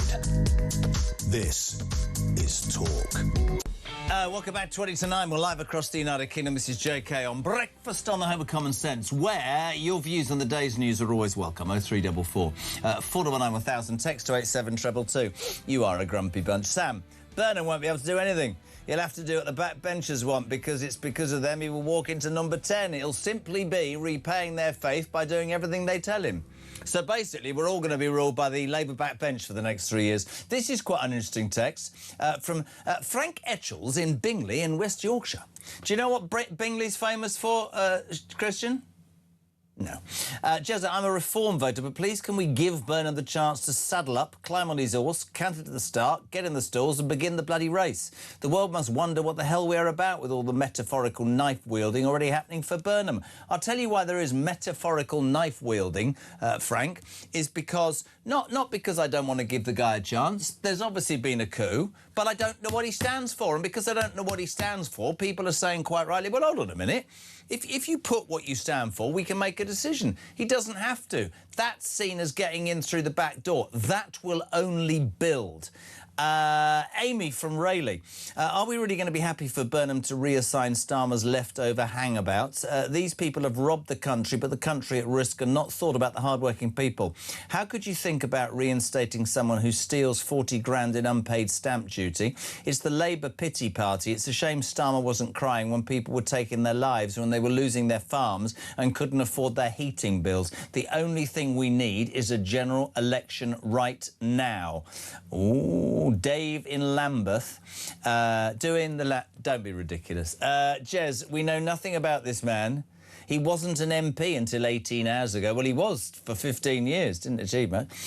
His achievements in the Mayor of Manchester are a bit questionable. What exactly did he achieve? The man is just another in a long line of Marxists. Phil in Great Yarmouth. Jez, just a quick question. Why do underground trains have windscreen wipers? Just do one, OK, Phil? I'm sorry. I've obviously lost the ability.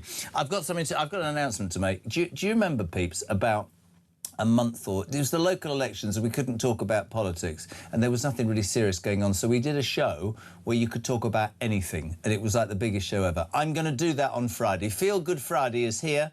On Friday you can talk about anything you want, all right?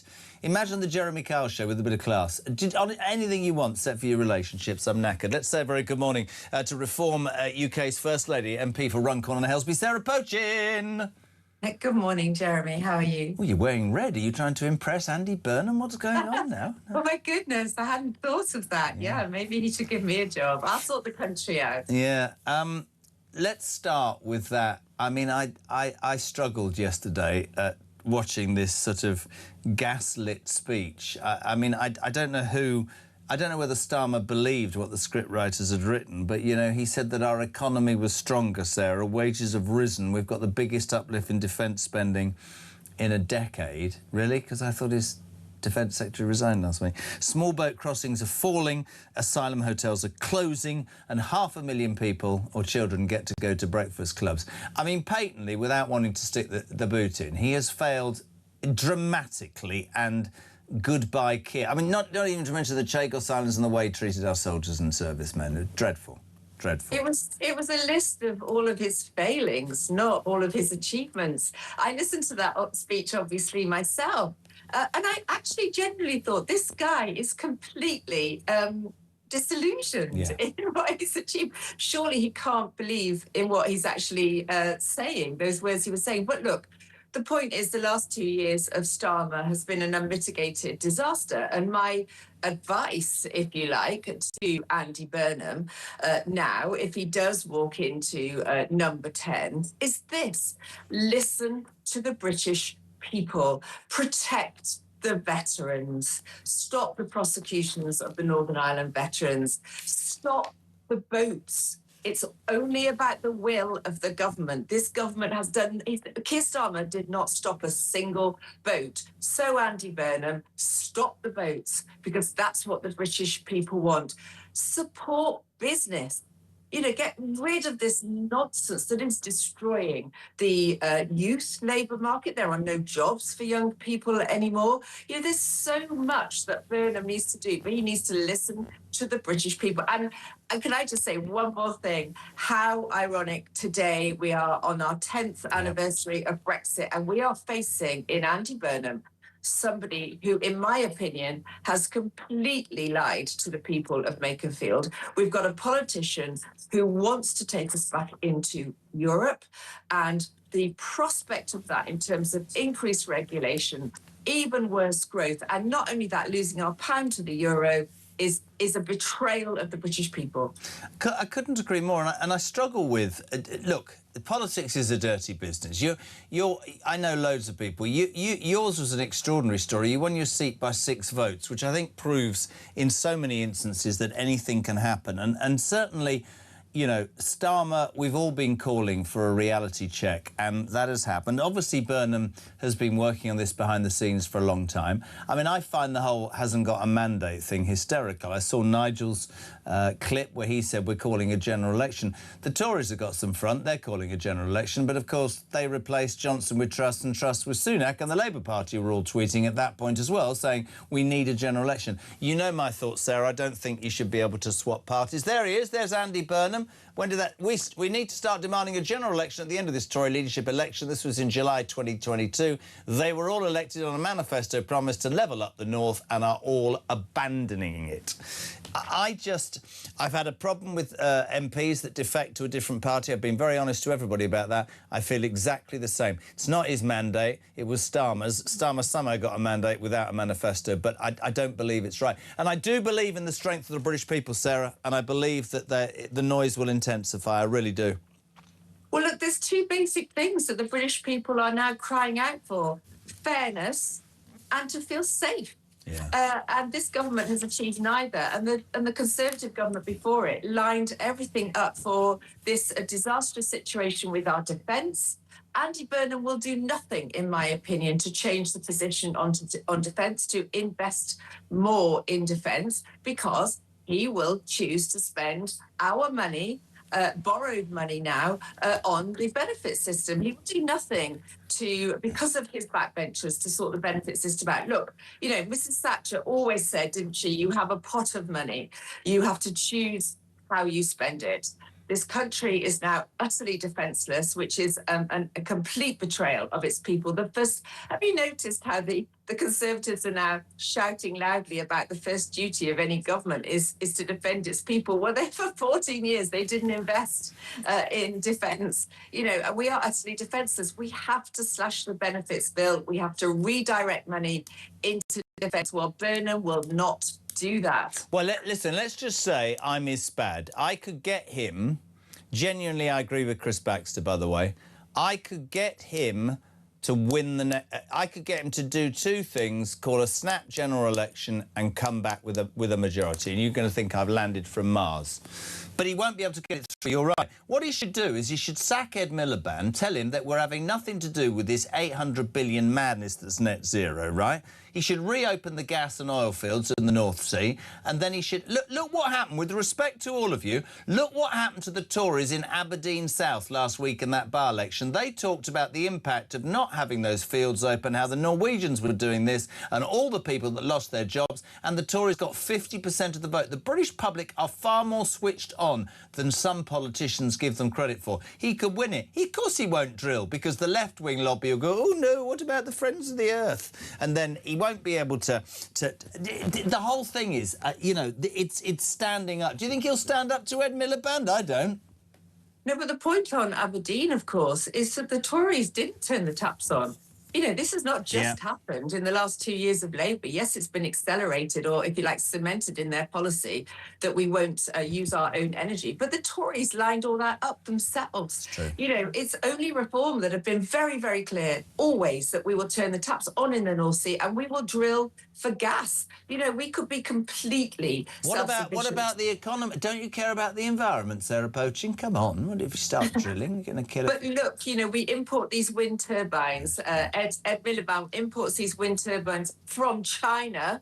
You know, how much does that cost? We import LPG from America. How much is this shipping costing in terms of carbon emissions? The point is, any nation should be energy sufficient, and we could be. And Jeremy, I have one of only 4 remaining refineries in my constituency of Runcorn and Helsby. We've only got 4 refineries left in this country. It's shameful, because we turn the taps on. If we're not careful, we're not going to be able to process the oil we get out of the North Sea. Right, let's have a roundup, OK, because I want to ask you my little test for this morning. Starmer 2-tier, see what I did there? He's gone in tears. To be a better family man and a good husband, so good luck to him. I think he'll resign. Burnham, I think, will be uncontested, will be the Prime Minister within a matter of weeks. Let's talk about the top team and see if you agree with the Tice man and other people. Shabana Mahmood, does she stay or does she go? Stay. Yeah, agreed. What's that one called? Oh, yeah, Rachel Reeves, does she stay or does she go? Absolutely, bin her. Bin her. Bin her. And who do you think gets the job? Well, is there anybody competent in the Labour Party that could be Chancellor? I don't think so. And that is a very frightening thing. The most powerful job in government. Who could do it? I can't think of anybody that could do that job. I can't think of anybody that's tailor-made. But I think he'll give it to Wes Streeting. I thought that the timing of him announcing it 14 nanoseconds after Starmer resigned says they've done a deal. Now, you're going to laugh at me, as I've got somebody and people went, oh, it might be a good shout. I think Yvette Cooper. Yvette, stay or go? She's just nothing. Well, I think she goes. And I think that if Burnham's got any brain cells, do you know who he makes Foreign Secretary? The only one with a bit of gravitas in that party, John Healey. John Healey, he should come back. Yeah. The question is, what does he do about defence? It's one of the most pressing issues. But also, listen, Shabana Mahmood, yes, she should stay. She says all the right things, but this Labour Party will never leave the ECHR. In fact, Burnham will take us closer into Europe. If we're not careful in 3 years, we could find ourselves back in Europe, paying them billions of pounds for the privilege, for the pleasure, which actually gains us absolutely nothing. And we will never be any better off with these illegal immigration, because this Labour Party will never leave the ECHR. Also, brilliant, you are amazing. Do you know, it's going to be red hot, Sarah Pochin. It's going to be 40 degrees. None of the trains are working because the tracks have buckled. It's not leaves or wind. Everything's a nightmare. How are you staying cool? That's what we want to know. Are you wrapping yourself in wet towels at night? What's going on? I'm tempted to stay in my air-conditioned flat and work from here today, to be honest. Sorry, you've got air conditioning? I have, and I've got plenty of work to do. I've got a speech to write, for a debate in Parliament next week. So I think I might just stay in the cool. Honestly, does the MPs care about their constituents just sat in an air-conditioned flat? It's outrageous. Football tonight, Sarah P. What are you doing? Are you watching? Oh, well, I have to be careful, don't I, with my football comments. But we're playing Ghana. Are England going to win? Yes, they will. Are you going to drink any beer whilst the game is on? No, I'm strictly rosé. I knew you would be. Whispering Angel with us. You watch by an absolute mile. Sarah Pochin, thank you so much indeed. Great to get your perspective on everything political that's going on. 0344 419 1000. Still to come. We'll have a check on the sport. Big game tonight. Do that with Sun Sport. This is Lee, though. Morning, Lee. Morning, Jeremy. Great show as normal.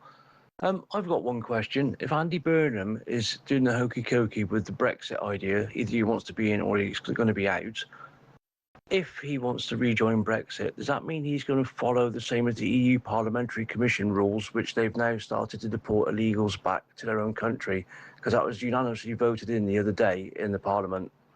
Great show as always. Have a great day. Bye. Lovely. 0344 499 1000. Your text messages on 87222 will get you on. Chris is in Ottershaw. Morning, Jez. Katie Lamb MP just said that the welfare bill had risen by 20 billion since Starmer came to office, in which case the bill must have been over 300 billion when the Tories were finally booted out. It's no wonder this country is going down the tubes. Jez, he agrees. Could Burnham not create money by scrapping Net Zero and reopening the gas and oil fields, says Chris Baxter. Absolutely. Spence, is that your last name or your first name? Spence. For too many years, all UK governments have to a great degree governed on the principles of their political party's claptrap. They should have been governing with respect to representing the views of the electorate. Oh, why? That's outrageous.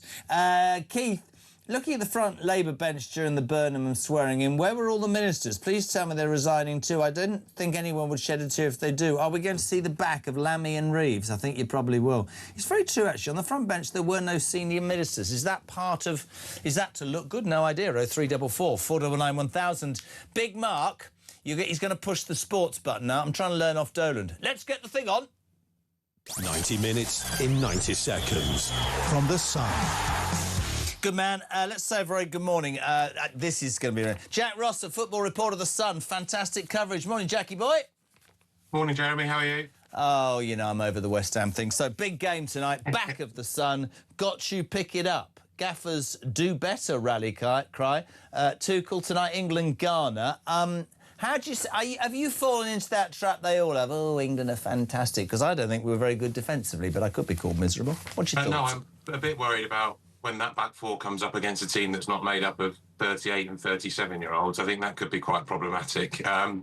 They did in spells look quite good in that first game, but I think Tuchel's right that they really need to pick it up if they're going to have an impressive run at this tournament. We've seen France really turn it on at times, and Mbappe, Harry Kane sort of had a gauntlet laid down by Messi, Haaland and Mbappe last night as well. So there's a lot for England to prove still, but they did have encouraging spells, I think, in the opening game. Any changes? Do you think Mark Gay in for either Conser or John Stones? Do you think there'll be changes? I would have liked to have seen Mark Gay in, and maybe I think Marcus Rashford will probably hope they'll get a start. But from Charlie Wyatt, our England reporter out there, it sounds like that Tuchel's going to stick with the same team and give Gordon another chance, and either John Stones or Ezri Konsa to try and build that partnership. But I think Mark Gay after the season he's had, can probably feel quite hard done by. Yeah. To I not don't be understand that. Stones had 86 minutes only in the Premier League this season. Only played 5 times. I don't know. Gay, I thought, was one of the best defenders. I don't know. I agree with giving Gordon another chance. I don't think Madueke would be playing if Saka was injury-free, personally, but he was very good at the start. But for me, the whole of the last game was about Harry Kane dropping deep, paying balls. It looks like Tuchel's built the team around one man, and that man is Harry Kane, to be fair.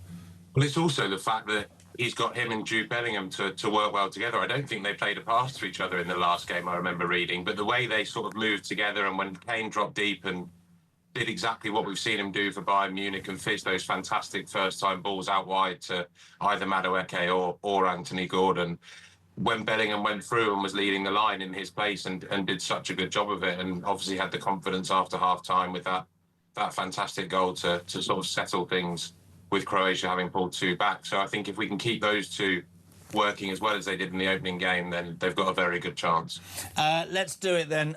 Jack Rosser, and everything, can I just say, in Sunsport that you need, everything about the World Cup as we build up to England-Ghana tonight from 9. What is your prediction, please, Jack? 3-1. I don't think they'll keep a clean sheet. 3-1. Jack Rosser, football reporter of The Sun. Thank you very much indeed. Don't forget all the action, everything you need to know on our sister station, Talk Sport, live and exclusive coverage on the radio. The only place you get it in the United Kingdom. Make it Talk Sport. England-Ghana tonight. My prediction is 3-0. I think we're going to do well. Interesting to see. We'll cover it all tomorrow. 0344 499 1000. We'll go to the news at 9, and Nigel Evans, former Deputy Speaker, is next on Talk Breakfast.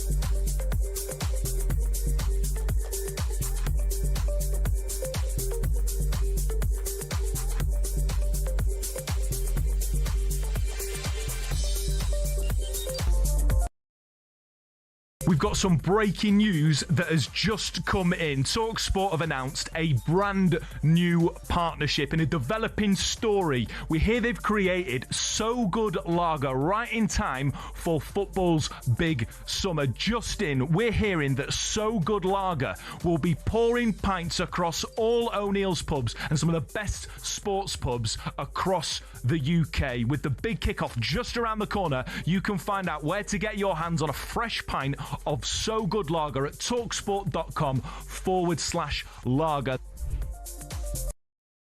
Across the UK, on DAB+, on YouTube, on your mobile, and on your side. This is Talk.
across the UK. On DAB+, on YouTube, on your mobile, and on your side. This is Talk.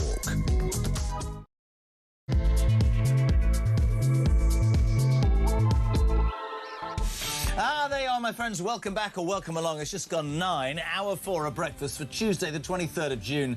This is the day, well, 25 hours ago, when Keir Starmer tearfully resigned on the steps of 10 Downing Street, saying that the country was, in his mind, in a much better place than it was when he arrived 2 years previously. He said, and I quote, gaslighting, the economy is stronger, wages have risen, biggest uplift in defence spending, small boat crossings minimised, asylum hotels closing, yes, and you're putting them all in houses so they can run around and attack women, and 500,000 children being lifted out of poverty thanks to breakfast clubs, hurrah! What he didn't tell you was the unmitigated disaster his premiership has been. Tell that to success, as I've said all morning, to pensioners, armed forces personnel who have been persecuted with that Troubles Bill, which is disgusting. Try that, telling that to the Chagos Islanders who had their island just given away for money. Try telling that to Lucy Connolly, who got 3 years under Herma, right, for hurty words, but then people can carry out the most heinous crimes and sit in a calicane, right? I can't get over this. He murdered 3 people, Barnaby Webber, amongst them his mother was here the other day, and he sat in a secure mental unit getting over £1,000 a month in benefits. No, Starmer, you didn't deal with anything because you didn't have a plan, because you didn't have the guts. I'll give you a compilation of what you achieved, Keir Starmer. Watch this. Again for an immediate ceasefire in Gaza, the return of the sausages. I would like to send my warmest congratulations to President Trump. Of course, I wouldn't want Donald Trump round for dinner. The relationship between our two nations has been one of collaboration. I'm anti-Trump, cooperation. But don't underestimate the danger to the world if Trump is re-elected, and enduring partnership. Never happened before. This is unprecedented. I think that just symbolises the strength of the relationship between us. I'm delighted that the inspiring Nobel Peace, Nobel Prize winner. True democracy is citizen-led. We demand a people's house! This project has always been about fixing the foundations of our country. It must be really incredible to be part of building, I mean, actually here, not just building. Smash the gangs to smash the people smuggling gangs. Could you please join me when I say 5? That man is not allowed in my pub. 4. That's assault. 3. That man is not allowed in my pub. 2. Get out of my pub. Go on. 1. Get out of my pub. Yay! It worked. Yeah, not like you. Morning, Ian. Talk. Hi, Jez. It's Ian from East Grinstead. Great show as usual. Just out of interest, you have some royal connections. What must our great Queen have thought about the load of buffoons we've had as PMs coming and going at the rate of knots? You know, all of them not able to do their job, all of them out of their depth, all of them promising great things, and she was seeing her country disintegrate. Since Margaret Thatcher, we've not had a principled politician in place. I think the King is too wet anyway to have an opinion. He's all full of greeny, wishy-washy rubbish. But what must the Queen have thought after going through World War II and meeting people like Churchill? I was thinking, actually, about what the old man, as I said, if you were listening earlier, would have said about the debacle. And I can share this with you because he's dead. And also, the Queen Mother's dead. I mean, it's a fact. And the Queen, bless her. He told this great story about in the 1970s. Now, I'm going to say about 74 or 75, the Labour Party were in power. And in those days, I think, all the way through her reign. What happened with the Queen was a government minister who was relevant to what was going on in the country would come for afternoon tea at Buckingham Palace or Windsor Castle. Have you heard this story, Christian? It's utterly brilliant. And it was one of the worst winters in history. And the Labour MP was made Minister of Snow. That's all, Minister of Snow or Minister of Weather. I think he was called John Smith, not that John Smith, another one. And so he arrived at Buckingham Palace, new tie shirt and his best suit, and he sat down with the Queen and started talking about weather, Your Majesty. And after about 15 minutes, the Queen went, "Mr. Smith, would you like another cup of tea?" And he said, "Aye, Your Majesty, I'd love another cup." And one of them cakes, she said, "Yes, I noticed your saucer was empty." He'd been pouring his tea into his saucer and drinking it out of his saucer in front of the Queen. That's the sort of story I missed from the old man. Right, 7 minutes past 9, we're live across the UK. Let's say a very good morning to a man who knows all about tradition and has never supped his tea out of a saucer. Former Deputy Speaker of the House of Commons. I bet he wish he was still there after yesterday. Nigel Evans, good morning. Good morning, and welcome to Strasbourg. You're in Strasbourg. You're joining the EU. You're Burnham's spy. You're off to... Oh, by the way, mate, look, live pictures of 10 Downing Street this morning. Cabinet ministers have been in for a meeting. Don't know why, because he's not the Prime Minister, only in name. Just on a serious note, Nige, you've been around, you know, you've seen an awful lot. Numbers of Prime Ministers resign. They always seem to cry. Pretty sensational moments yesterday, certainly for Labour to get rid of a sitting Prime Minister. What was your take on it all? Predictable, and quite frankly, I love the video that you showed of Keir Starmer. It sort of sums up the 1 and a bit years of him at number 10. People didn't want the Tories in 2024, but they didn't want Labour either. They got 33.7% of the vote. And all he talked about was the mandate he got, and he confused the majority in Parliament with the mandate. He's got no mandate. I can see the door to number 10. I thought they were putting a revolving door number 10. That's what was there under the last administration. But no, and my prediction is that he will be crowned. I don't believe anybody's going to stand against him. I giggled when Wes Streeting issued his statement. You can't be cynical. It was 14 nanoseconds after the Prime Minister resigned, wasn't it?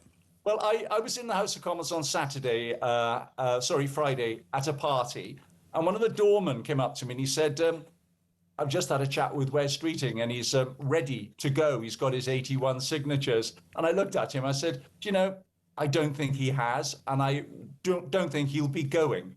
And he said, yeah, it could be a double bluff, and that's exactly what it is. All Wes wants is a good job, and he'll get one too, don't you worry. I mean, what I found really disheartening's not even strong enough words, Nige. What I found so wrong yesterday in this gaslighting speech, he said that the economy was stronger, that wages have risen, that the defence spending was the biggest uplift ever, that small boat crossings are falling, asylum hotels are closing, and lots of kids have gone to a breakfast club. But what he doesn't talk about is the abject failures of letting down pensioners and farmers and waspy women and our servicemen and women, for Christ's sake, and our armed forces in their entirety, and Chagosians and the American... So much that he got beyond wrong. And you know, some people say, oh, you're being a bit harsh, aren't you? Completely and utterly incapable of doing that job. Found out at the highest level, Nigel. Yeah, and I'm much harder than you. In my blog, nigel.com... Oh, sorry, hold on. Sorry, at your what? It's my blog called otherNigel.com. You haven't invited me on that, have you? You haven't invited me on that. Well, it's a blog, so I've written it. But I tell you what, Jeremy, I've written all the things that he did wrong.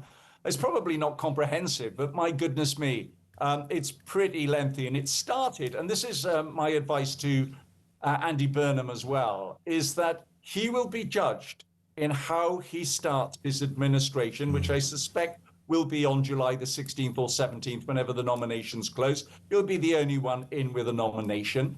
And just as Starmer was judged on how many freebie goods he took from Lord Ali and how many free football tickets and pop concert tickets and goodness knows what he was taking, at the same time as he was robbing winter payments from poor pensioners. And his administration, and that was done within the first few days, his administration never fully recovered, and he went from bad to worse. And so my one piece of advice to Andy Burnham is to think very carefully how you're going to start your administration. And there's a few things. I know you just asked what the Reform MP about who she would like in and out of this administration. And I would say to him, he will be judged by the friends he keeps in his cabinet. If he brings Angela Rayner back in, huge mistake. Louise Haigh, far too early, huge mistake. And also, get rid of Miliband from that department. I know he's going to keep him somewhere in the cabinet because, of course, Miliband was supporting Burnham. He's not stupid. But get him out of that department where he's obsessed with net zero, and let's start drilling the North Sea as quickly as we possibly can. I mean, there's a ton of things that he ought to be doing. Stop picking on veterans. Actually back our pensioners. Back the pub industry. So take off the employers' national insurance from them and give them support as far as business rates is concerned. She said, stop attacking the veterans. The Chagos Islands ditched that policy of paying Mauritius 30-odd billion to take it off our hands. I mean, that's just absolutely ridiculous. You've forgotten the most important thing, two of them. Well, there's Brexit as well. Make a success of Brexit. That's one of the reasons I'm here in Strasbourg, because I voted for Brexit, and I believe that Brexit has been great for Britain, and it could be even better if we look for the Brexit benefits, the Brexit dividends. So just make that happen as well. Stop the boats, of course. That's the other thing that he's got to do. Make sure that we haven't got all these people coming in their thousands, being put up in hotels and houses of multiple occupancy, and costing the taxpayer billions. And the other one as well is the two-tier justice and two-tier policing that goes on. I mean, if people tweet things, absolutely, for goodness sake, let it go. Absolutely, let it go. I mean, having people put in prison for 30 months when she took that dreadful tweet down, I thought was ludicrous and disproportionate. I agree with absolutely everything, but I would say this. I agree with you about oil and gas, and for me, he could win very quickly a degree of favourability by cashing in, getting rid of net zero, starting to oil and frack. And we can say all of that, like we can sit here and say, if he's got any semblance of intelligence, he needs to attack the welfare bill. But we all know that the Labour left will not allow him to do that. Starmer couldn't even get 5 billion, right? Which is, it's going up 20 billion a year or something. I mean, the whole thing is ludicrous, OK? Whether, and I'm not, listen, Andy Burnham obviously will get his chance. I don't know where I'm personally, and I've said it about MPs and I've said about governments, there should be a general election. I don't think it's right. Other people will disagree. But I absolutely am telling you that I reckon by Christmas he'll be as unpopular as Starmer, because the Labour Party knows only one way of, well, several ways. They either print money, go hand in cap to the IMF, or they raise taxes. And I don't see how he's going to increase defence spending unless he cuts welfare, and he's not going to cut welfare, so he'll raise taxes. I don't see how he's going to give pay rises to all his mates in the public sector. I just don't see it working, but I could be very, very cynical. I mean, you talked about the makeup of the cabinet, right? Has he got a pair big enough to stand up to Miliband? Because that would be a definite start. Has he? Has this coup worked so well that he can say to Miliband, whose spads he lent him, by the way, whose office he lent him? Miliband's been behind a lot of this, we hear. Is he really going to say do one, or is he going to say, oh, you could be Home Secretary? I don't know. I hope he goes nowhere near being bloody Chancellor. That would terrify me. No, absolutely. You've got to get rid of Reeves. She has been an absolute disaster. You have got to attack the welfare budget, and also the 16,000 millionaires and billionaires that have left the United Kingdom, taking their money with them, paying absolutely zero tax now when they live in Dubai or Milan or Monaco. Bring them back. Make the economy attractive for them. There's a ton of things that he ought to be doing. And also, get rid of Lord Hermer. Yeah, Hermer. Poisonous, absolutely poisonous. He's got this one opportunity to really mould his cabinet into something where people go, well, thank goodness we've got some decent people in there. I would actually bring Wes Streeting back in, because he started to make a good job out of the health service. He still had a long way to go. Bring back John Healey, bring back Al Carnes. There are some decent people on the Labour bench. I think Healey, I said it earlier, I think Healey would be the perfect foreign secretary. I think there's a bit of gravitas about him, but I could be wrong. Yeah, and then also, and then also ensure that the defence of this country is the #1 priority. Yeah, absolutely. You can only do that if the war chest is open and that money is made available for a proper defence of our country and support our armed forces. You know, there are a ton of things that Andy Burnham could be doing, and and of course, the one big thing is that he ought to call an early general election this year. He has no mandate, and the fact that in 2022 he was calling for a general election when Rishi Sunak came in, Angela Rayner was calling for one, David Lammy was calling for one. I think it would be quite absurd. I've listened to Nick Thomas-Symonds on the radio this morning when he was asked about this, and he said, yeah, well, when we were in opposition, it's what oppositions do. Well, now you're in government, you ought to have a moral compass, and that moral compass ought to be telling you that if Andy Burnham deviates one jot away from I could help Burnham, because my argument would be, and I'm not sticking up for him at all, Nige, there is no manifesto. I don't think anybody in this country has any bloody idea what that manifesto was in terms of what Starmer did, because Starmer went against it within a heartbeat. I'm with you about that. Well, we got live pictures of Downing Street. He's toast. This one, somebody came up to me. This is Peter Kyle, the business. Somebody came up to me. Should go. He would? Yeah, absolutely. Peter Kyle should go. He's been used to Steve Reed. He should go as well. Well, somebody came up to me at that party the other night and said, how's your uncle? And I went, what? Or your nephew or something? And I said, what are you talking about? They said, Peter Kyle. I went, what's she talking about? Lisa Nandy, that's Lisa Nandy. I wonder if she'll save her skin. She will remain. No, she will remain because she supported Burnham right from the very start, and she's a North West Member of Parliament. Listen, we've just got rid of the king of flip-flops, and we've now got the king of the North.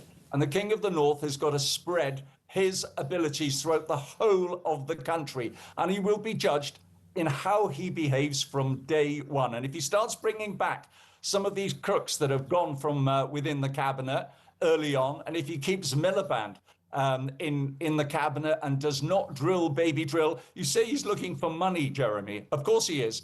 And the North Sea is full of it, instead of which we are paying taxpayers' money buying the same oil and gas from Norway, who are actually exploiting it from the same fields we would be in the North Sea. It's bonkers. I just want to ask you two other quick things. Angela Rayner, they think, will come back? No, absolute disaster if she comes back. Way too early, way too early. And what about Lou Haig, the one who stole a mobile phone and lied about it, done for fraud? This is true. Have you seen the new bobbed hairstyle and everything? Apparently she ran his campaign and will get one of the big jobs. If Andy Burnham brings back Angela Rayner and Louise Haig, he will be judged very badly for that. And even if he doesn't call an early election this year, Jeremy, people will remember that he brought these two people back into his cabinet. And they will pay a heavy price for it come 2029 if that's what he's going to do. He might cling on to power longer than Starmer did. You know, you look at Starmer's legacy. He's now leaving 10 Downing Street with the shortest duration of any premiership of any Labour Prime Minister. That is his legacy for this country. Couple of things before you go. How long are you in Strasbourg? We've got a red amber warning of heat here, Nigel. It's going to be 40 degrees. Yeah, it's 27 degrees here at the moment, and it is absolutely boiling. I was going to do the interview out on the balcony I've got here, but I was afraid my computer might melt, so I've come indoors. And you are there as part of the 10th anniversary day, of course, of Brexit. 10 years ago, 23rd of June 2016, our divorce date from the EU hasn't gone exactly well. What are you doing out there? Well, it's glorious, and I think I'm going to go up to the European Parliament later on and do a little video there, which I'll put on Twitter and annoy hundreds of thousands of people who are still moaning and grieving the fact that 52% of the British people put two fingers up to David Cameron, George Osborne and all the establishment on Britain and the European Union and decided that they wanted the democracy of their country in the United Kingdom. Call me old-fashioned, but I rather like the laws. You are very old-fashioned. And what does an old-fashioned man on his own in Strasbourg... This doesn't sound like I've set this question right. Are you watching the football tonight, Evans? Yes, it'll be 10 o'clock here, and I will find a pub, because my TV in the hotel room isn't working. So I'll find a pub somewhere, and my prediction is England will win 3-0. Good man, great to have you on as ever. Enjoy Strasbourg. You're always delighted. We're delighted to have you on the show. Nigel Evans, former Deputy Speaker of the House of Commons and the Conservative MP for 30 years for the Ribble Valley. 9:22. We're live across the UK. Julia Hartley-Brewer here from 10 o'clock. Nigel Farage will be on her show between 10 and 11. Ian Collins from 1 and Kevin O'Sullivan on Drive. Morning, Phil. Morning, Jeremy. It's Phil from Shropshire. Just imagine what's going to happen when he's on the world stage with his fellow European commissioners and various people from there in their Gucci dresses and Armani suits, and he turns up like a bingo caller from a working men's club. He's going to be a disgrace. What more can I say, Jeremy? What a clown, eh? Great show.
We've got some breaking news that has just come in. TalkSport have announced a brand new partnership in a developing story. We hear they've created So Good Lager right in time for football's big summer. Just in, we're hearing that So Good Lager will be pouring pints across all O'Neill's pubs and some of the best sports pubs across the UK. With the big kickoff just around the corner, you can find out where to get your hands on a fresh pint of So Good Lager at talksport.com/lager.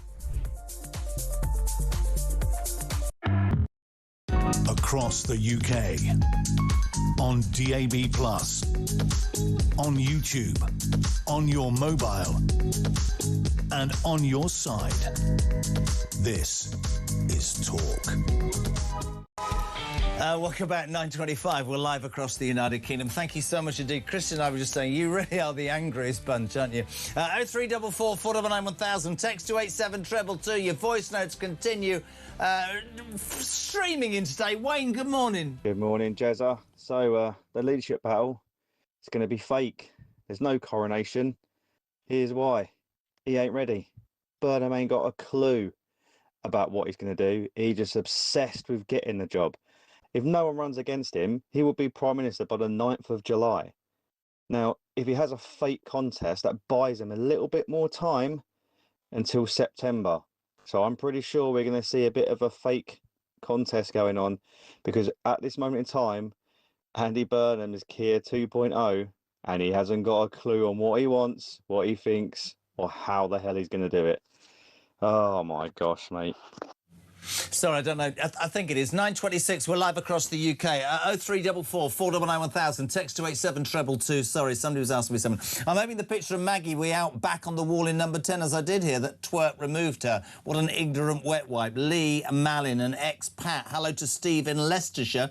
Steve says, don't let the nation forget that Starmer has turned our country's flag into something to be despised, not to be something to be proud of. People are now called racist for flying the England and Union flag. Let's find pride in our flag again. Wayne, yes. Thank you, Wayne. This makes me laugh. So in the old days on drive time, I didn't know this until one of the bosses rang me up one day, one of the big bosses, and said, I'm sat on a tube station platform, and we play Kyle Bingo every day. And I went, what's that? He said, well, when you say a certain phrase, and all I need is one more line from you. Wayne says, yes, I'm calling a line. You said the Queen, your dad's dead, all in one show this morning, so that's fantastic. Dara, good morning. Morning, Jez. Rumour on the street is that David Lamb will be moving to a new job, presenting Mastermind. Love it. Don't tell Miliband you have air conditioning. He will ban it, says Nikki in Slough. Nice. Barry Ward, give the whip back to Diane Abbott so she can be Chancellor of the Exchequer. Oh, my God. Jez, to the tune of the Everly Brothers, bye-bye Starmer. Oh, no, that's the wrong song. Bye-bye Rees, bye-bye Lammy, and bye-bye Hermer. I think I'm going to cry. Bye-bye, bye-bye do one, says Stu in Hales Owen. Starmer says what a great job he's been doing, says another Stuart, the last 2 years. If he was doing such a good job, could I ask why he resigned then? I'm slightly confused. I've tried to send a voice message to say we should give Andy Burnham a chance to prove himself, but I can't manage it without laughing my face off, says Robert Morris. Brilliant. Andy Burnham, talk about the wrath of God. Did last night's massive thunderstorms herald Burnham's arrival, says Amanda in London. No, I think what it was I think the country was cleansing itself of Keir Starmer. Graham's in Hartlepool. Morning, Jez. Everyone is having a strop about Burnham. What people need to realise is the left are finished.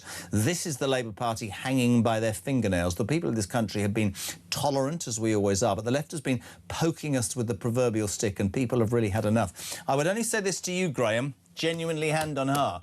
If you thought Starmer was left, you wait till Burnham, because he's only one way of playing the game. 9:30, let's bring on the main man, the man who does, well, he always gets it right. Former Conservative government advisor, James Price. Good morning, JP. Hello, my dear old thing. It's good to be with you. Well, it was a very sad day for me yesterday. I told everybody that I was watching my son at 17 try and qualify for the Open Championship. He's that good at golf. But in truth, I was at home crying at the thought of Keir Starmer no longer as Prime Minister, and I found it quite emotional, JP. What about you? Yeah, the heart absolutely bleeds, doesn't it? It couldn't happen to a nicer, more caring, bolder leader than Sir Keir Starmer, who within weeks of office, let's remember, was having people remanded into custody and tried for mean tweets, and turned up at the scene of a horrific terrorist attack for about 7 seconds before he then toddled off again, thinking he'd done the perfunctory level of his duty of standing there to be photographed. And who'd have thought it only went downhill from there? The heart bleeds. I mean, that speech, and I know you'll have studied it like I have, was pure gaslighting, and I don't even like the word. I mean, you know, economy stronger, wages risen, you know, uplift in defence spending. He lost his defence secretary 10 days ago, but it was you know, I saw the tears and I thought, well, those tears, wondering how many pensioners cried because they couldn't keep warm last winter, how many waspy women who'd planned so much when they retired because they were promised, how many farmers had wanted to leave their farm to the next generation, how many servicemen and women who got injured or fought for this country are sat wherever they are waiting for a knock on the door from the police, the Chagossian people, the grooming gang victims, no mention of an inquiry, Joe, none of it, and just, I don't know, just to sort of in cahoots with that odious human being Hermer, just nothing that you can walk away from there and go, well done, mate. Nothing. No, the one thing possibly is the fact that the Labour Party that he inherited, and he inherited it by pretending to be as left-wing and as mad as Jeremy Corbyn, but just in a better fitting suit bought for by Lord Ali. And he did cleanse the Labour Party of, well, the fact that they themselves admitted that they were institutionally anti-Semitic, which in their own words is to be racist. So he did that one good thing, and we should give him the credit for that, because then we don't have to give him credit for anything else. And I do think, although he will be almost entirely forgotten within minutes of him. Well, probably already by now, frankly, entirely forgotten. We shouldn't let his legacy be this line that he is a nice, decent man who was just unsuited to the job. Because as you say, he's not a nice, decent man. Go and tell that to the families of the farmers who killed themselves to make sure that their ancient family farms could still be afforded to be passed on to their children, because that's something he did that raised absolutely no money and was done for spite. He did horrendous things to our constitution. Go and say that to all of the babies who are now, you can be killed at 9 months just before they're born. Go and say that almost to all the grannies out there, because he almost, without any proper scrutiny, allowed assisted suicide to go through with almost no, as I said, no scrutiny at all on a backbench deal, because he promised Esther Ranson, because of course that's apparently now how the British Constitution works. Miss Ranson, by the way, who is making remarkable progress and has lived a much, much longer and more comfortable life than her doctors had originally predicted, just FYI. Again, go and say that to the Chagossians. Go and say that to the people. You mentioned the rape gangs. Let's call them that. That's what they are, not just grooming gangs. He said it would be jumping on a far-right bandwagon at one point. Go and say that. Was he a decent man? No, I think it's a very good thing to see the back of him, even though things may now get worse, because I think it will show to the British public that when Burnham fails after Starmer has failed, that the entire Labour Party is completely bankrupt morally, and now the country is bankrupt economically as well. I think you're right, and a lot of people have said to me, I mean, they've shared it, but a couple of people have said to me this morning, you know, you need to give Andy Burnham a chance. My problem with Andy Burnham is not the coup. I understand politics. The Tory party did it to themselves. I was with Liz Truss the other day doing that podcast. She was shafted, Johnson was shafted, Rishi Sunak cut his own self off, I think, but more than that, they all cry, they all leave, that's the way it goes. Apart from the temerity of Starmer to even give the impression he thinks we should be grateful for all the things you've quite rightly and accurately described, Burnham, look, good coup, arrives, people are clamouring. Look, front page of the Mail, as you know, the Messiah with no mandate. Well, I remember him tweeting and Rayner tweeting, the Tories should hold an election. Now they're saying exactly the same. And when you put that to a Tory, do you know what they say, JP? They go, but there's a difference. Andy Burnham wasn't in Parliament. He was nothing to do with the old administration. Either way, I don't agree. I've said it to you. We can disagree on this. Don't believe anybody should be able to run this country without holding a general election. Of course, he's not going to call a general election because he could lose. But I could tell him something. If I was an advisor right now, he could do two things and buy a little bit of favour. He could cancel net zero, have the cojones to say to Miliband, you're toast, mate, and then he should start drilling in the North Sea. Oh, or he could also cut the benefits bill. Yes, that'd be a good idea. So we could actually buy a defence of the realm, none of which is going to get through the Parliamentary Labour Party. Starmer couldn't even get $5 billion off, and Carl Turner can say to me, oh, that's because Keir Starmer wasn't very good with people. They won't buy it, the Labour left, at all. And the only problem is, not even a problem, it's reality. How's he going to pay for it all? By raising taxes. Bye-bye, Burnham. It's a fact. It's a fact. You're exactly right. The idea, I saw I think it was my mother-in-law who sent me something that saying, and this is a little bit indelicate, that changing Starmer for changing Burnham is like soiling your trousers and changing your shirt. It doesn't deal with the root cause of the problem, which I think is an excellent line, if rather an unpleasant one for this time of the morning. Because none of the biggest problem was not the fact that Starmer was this deeply unpleasant and callous and uncaring and unpassionate leader, even though he was all of those things. The problem, as you say, is much deeper. It's much more structural. It's the fact that these Labour MPs haven't got a Scooby about reality because most of them have never had a real job. We couldn't cut anything from this absolutely ballooning welfare bill. You've got people who just want to sound nice and charitable, but it's easy to sound nice and charitable when you're spending other people's money. Yeah. And I just don't think the British public yet, because we borrow so much, we haven't felt the real economic impacts, the pain that is going to happen to this country at some point. When you borrow money, it's not just like borrowing the credit card you have to pay back at some point. The scale of our borrowing to the bond markets that Andy Burnham says we shouldn't be in hock to anymore is so much that it's going to be our grandchildren and our great-grandchildren who are going to be dealing with this. And every year you don't do it, you compound that the amount of money that you spend, and we now spend a lot more on just servicing those debt interest payments, and that number gets higher and higher every year. Isn't that 100+ billion a year just paying interest on the debts we've got? That's exactly right. But every year we borrow more. So that number, just to service the debt, goes up and up and up, as well as the overall amount of debt going up and up and up. And our economic growth isn't doing it. And at the same time, you've got all the left saying, give me the money for the waspy women, give me the money for the benefits of this, give me the money for the guy who can't be bothered to go to work, and all the rest of it. The fact is that we are no longer a rich country, and we need to start acting like that. So we need to prioritize ruthlessly in a more dangerous world. You're exactly right, Jez, that we need to spend more money on defence. And if you've got a Labour Party that doesn't understand how to get economic growth going, it's going to be even more painful. And the problem with socialism, as Mrs. Thatcher once said, is that eventually you run out of other people's money. I can't see anything but trouble ahead. There might be a foe. Just very quickly, little test we've been doing all morning. Love having you on as ever. Shabana Mahmood, stay or go? Stay. The only half-decent one they've got. Foreign Secretary Yvette Cooper, stay or go? Go. Replacement? For me, it's John Healey. You can laugh. My thoughts. Yeah, I think that makes as much sense as anything else. Chancellor of the Exchequer, she's gone. I'm not even having the debate. Who gets the job? Streeting? Has he done a deal?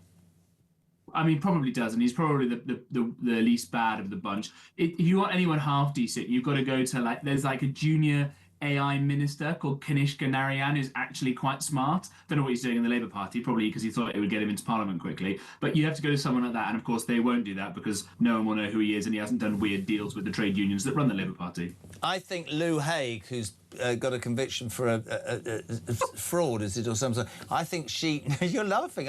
She ran his campaign. The pink hair's gone. We've got the bob now. She could be Chancellor. Lou Haig, the Chancellor. Be great, wouldn't it? Well, or it would Judge work, right? of Justice. Yeah, that'll be it. Right? Lou Haig will be Justice Secretary replacing Lammy, and she'll reverse the conviction. Oh, my God, the world's gone nuts. No, but I mean, being convicted for fraud, for what, nicking a phone, essentially, that's great training for being Chancellor, because you're just putting your hand in everybody else's pocket. There we go. There's the line. We love you, JP. Thanks for being on. James Price, former Conservative advisor. Love him. Still to come this hour. Lord John Redwood and Isabel Oakeshott. 22 minutes to 10. Sean, good morning. Morning, Jeremy. Sean and Leicester, please make this make sense to me. The mayor, or the ex-mayor of Manchester, who is not an MP, gets voted in as an MP, and within weeks, the person who used to be a mayor is going to be the Prime Minister of the country. How has that happened? How can you go from being a mayor to the Prime Minister in weeks?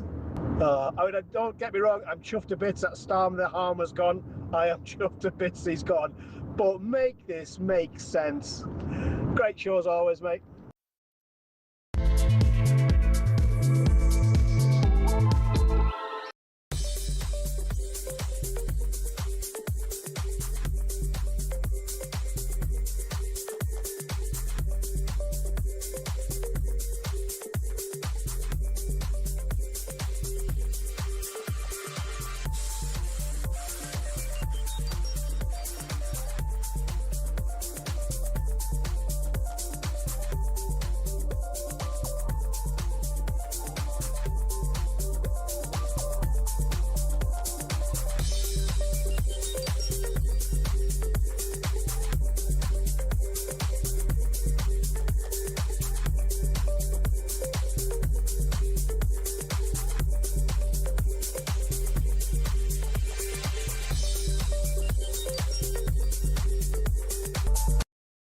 Across the UK, on DAB+, on YouTube, on your mobile, and on your side. This is Talk.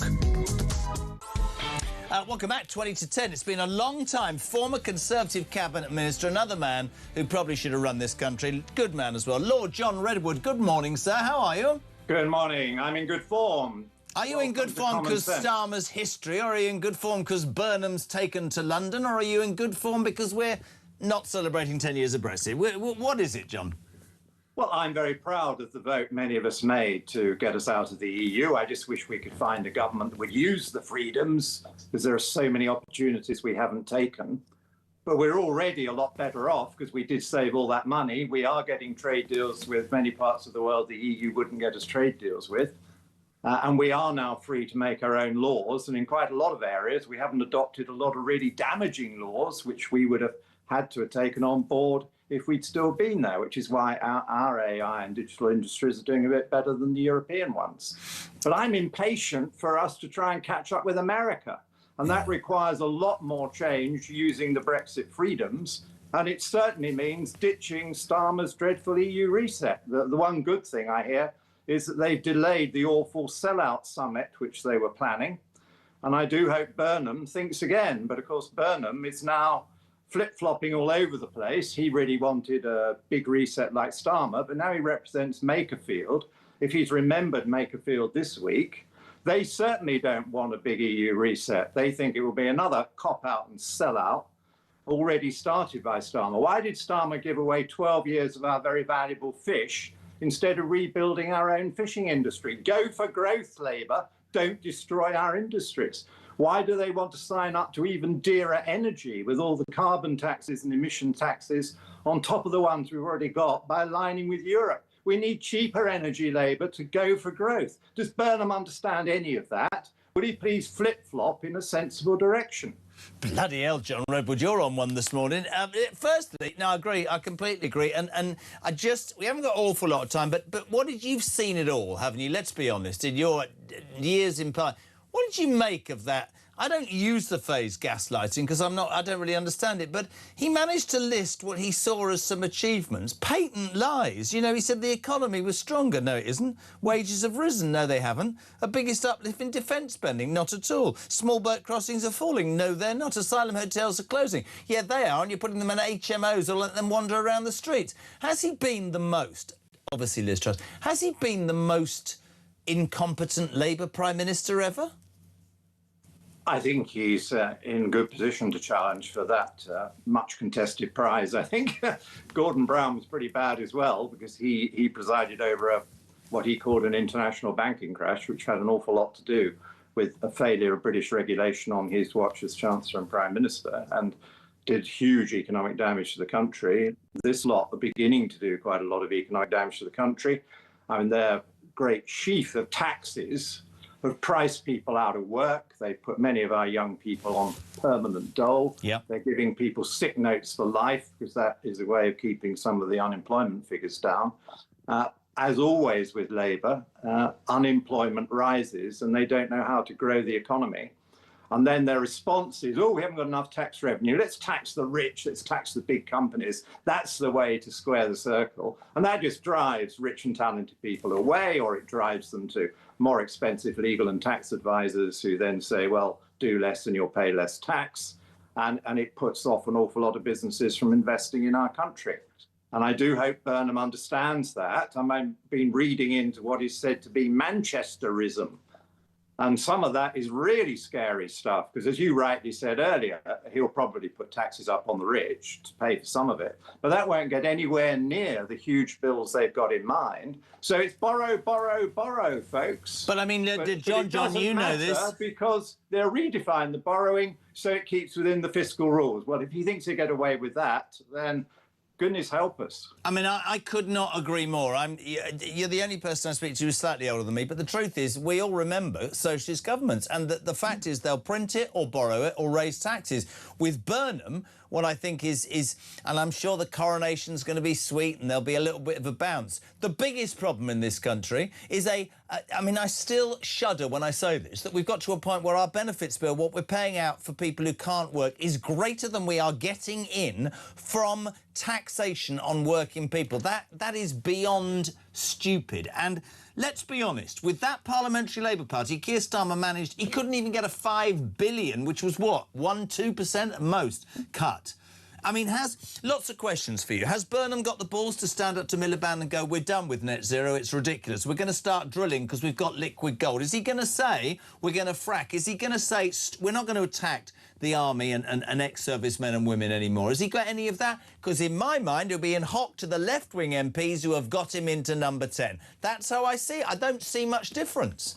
Well, I think you're absolutely right. And I think the acid test is, will he stand up to Miliband? He's certainly got to get him out of the energy department, and he shouldn't put him anywhere near the Treasury.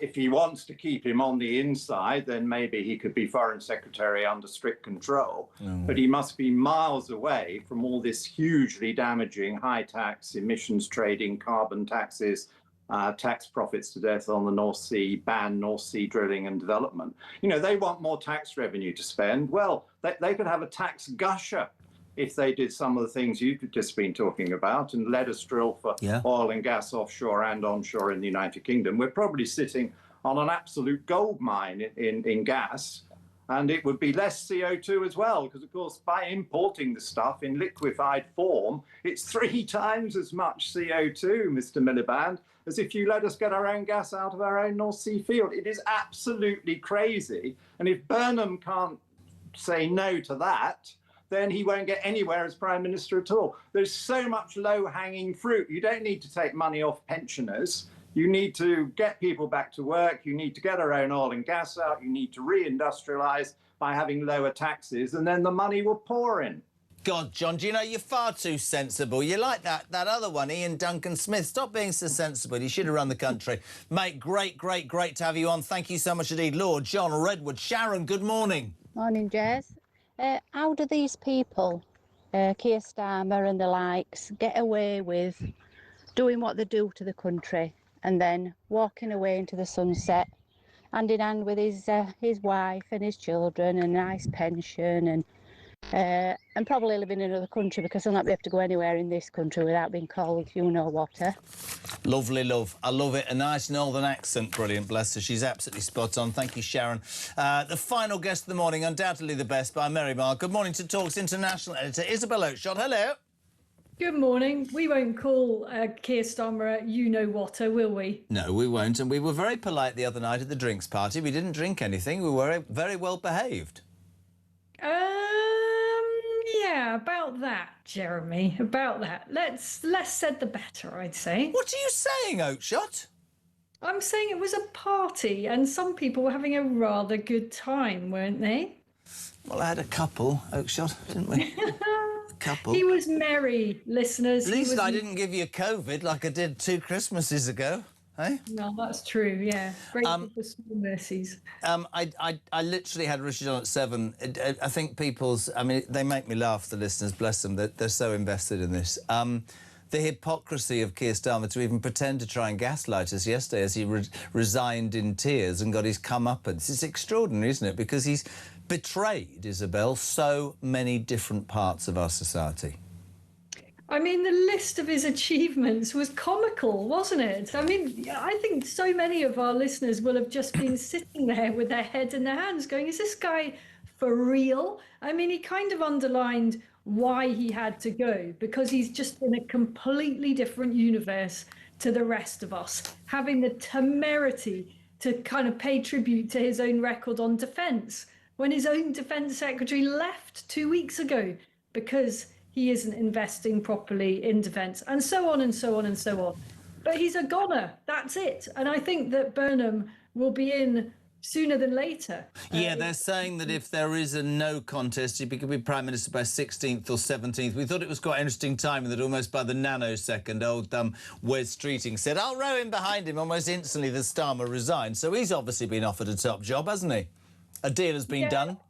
Yeah, I don't know what the deal is, but I imagine it's going to be a big job, hasn't it? I mean, I can't see quite that he's the right fit for Chancellor, but maybe he's been offered, for example, Foreign Secretary. I thought Healy might. You'll laugh at me. I thought Healy might get that. I think that, actually, interestingly, John Redwood just said that he could see Ed Miliband, Jesus, being sent out abroad without his fingers on the pie of energy. Either way, the truth is about Burnham. Somebody said to me earlier on the Labour side, he's a bit like Carl Turner. He's a bit like Boris Johnson from the Labour Party, that he looks good and sounds good and people follow him, but actually when you scrape underneath the surface, you're in for trouble, because how's he going to deal with all the things that he's promising? How's he going to pay for everything that needs paying for? The only way he can do it, Isabel, you know this and I do this, is raising taxes. And he's not going to do that. Well, he'll do that. He's not going to cut the welfare bill, is he? He's not going to do the sensible thing because the Parliamentary Labour Party wouldn't let him. So there will be a bit of a bounce in the polls, I'm sure, for Labour. But to everybody that is sitting at home thinking, oh my God, does this mean that, you know, Labour's going to get all popular again and we won't get a very different type of government at the next election, whenever that may be? I just have some reassurance for them, because the bottom line is Burnham is not going to correct or even go a long way addressing the fundamental things that are upsetting people so much at the moment. And they, one is the state of the immigration system, still the continuing mass influx of undocumented, mainly males, across the Channel. And the last few days, while we've all been very distracted with the Westminster Circle, hundreds more have come over, including a woman who tragically lost her life in the Channel. So that's still all going on. And as we all know, that's only the tip of the iceberg of illegal immigration anyway. Burnham's not interested in that. The small boats will keep coming. Well, hold on. Can I jump in actually quickly and say, Christian just made a really good point. You're right entirely about a bounce. Boris Johnson, the crossings went up, and at the beginning he was popular and that didn't matter, did it? Well, I mean, I think what I'm saying is that a bounce will be very short-lived. Now, one genius thing that Burnham could do would be to stop the boats. If he did that, my God, you know, they would have a proper uplift in the polls. It would be a huge symbolic thing to do. But I don't think he's got it in him. I don't think that's who he is. I don't think it's what he believes anyway. And then the second thing is the massive bloating of the welfare state. Absolutely. And how angry hardworking Brits are to see so many people taking the mickey. Alongside those who really deserve benefits are far too many who are taking advantage. And the cost of the welfare state is completely unsustainable. But I don't think he's going to address that. And so where do we go to from there? We go to an autumn of another swathe of punishing tax rises on alarm clock Brits, on hardworking people. And this country is only going to get angrier. I don't want it to get angrier. You know, none of us want that. Great Britain needs to be Great Britain, not angry, sad, divided, frustrated Britain. And I think at least Burnham, you know, personality-wise, I've written about him in today's Telegraph. He's a nice guy. He's very sincere, and I think he won't wind voters up in the way that Starmer did. I would be surprised if I hear him saying far-right thugs. If he says that, I'd be super disappointed, because I think he's a little bit better than that. But that is not enough. As I've written today, that is not enough. It's not a qualification for leadership just to be good at connecting with people. We need something so much more than that right now. Couldn't agree more. I mean, you couldn't put it any better. We've got some breaking news you can respond to quickly. Nicola Sturgeon's estranged husband and former chief exec of the SNP, Peter Murrell, has just now been jailed for 5 years and 3 months for embezzling more than 400 grand in party funds. That's breaking news, Isabel. 5 years and 3 months. But Nicola Sturgeon didn't know anything. She didn't. You know what? To some extent, he's got away lightly there. You know, look at what Lucy Connolly got for a tweet. What he did was truly appalling. And I know it's white-collar crime, so-called white-collar crime. Suppose we don't hear people using that expression anymore. In a sense, you know, did it have any victims? Was anyone actually hurt? Well, what about all those people that were donating little sums of money to the SNP for a cause they truly believed in? And actually, Peter Murrell was using it to buy frying pans and, you know, hundreds of pounds worth of pepper pots. It's a pretty awful thing to do.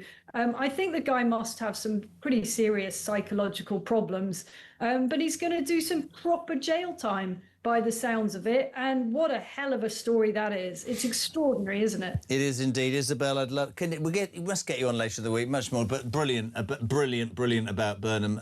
Completely and utterly agree, and thank you so much indeed. As ever, brilliant. Our Talk International editor, Isabel Oakeshott, almost... what is it? It's almost 10 o'clock. Julia from 10, of course. Nigel Farage on the show after 10 o'clock this morning with Julia. Ian Collins from 1 and Kev O'Sullivan sounding fantastic on Drive this afternoon from 4 p.m. That's how you line up on the home of common sense. This is Talk.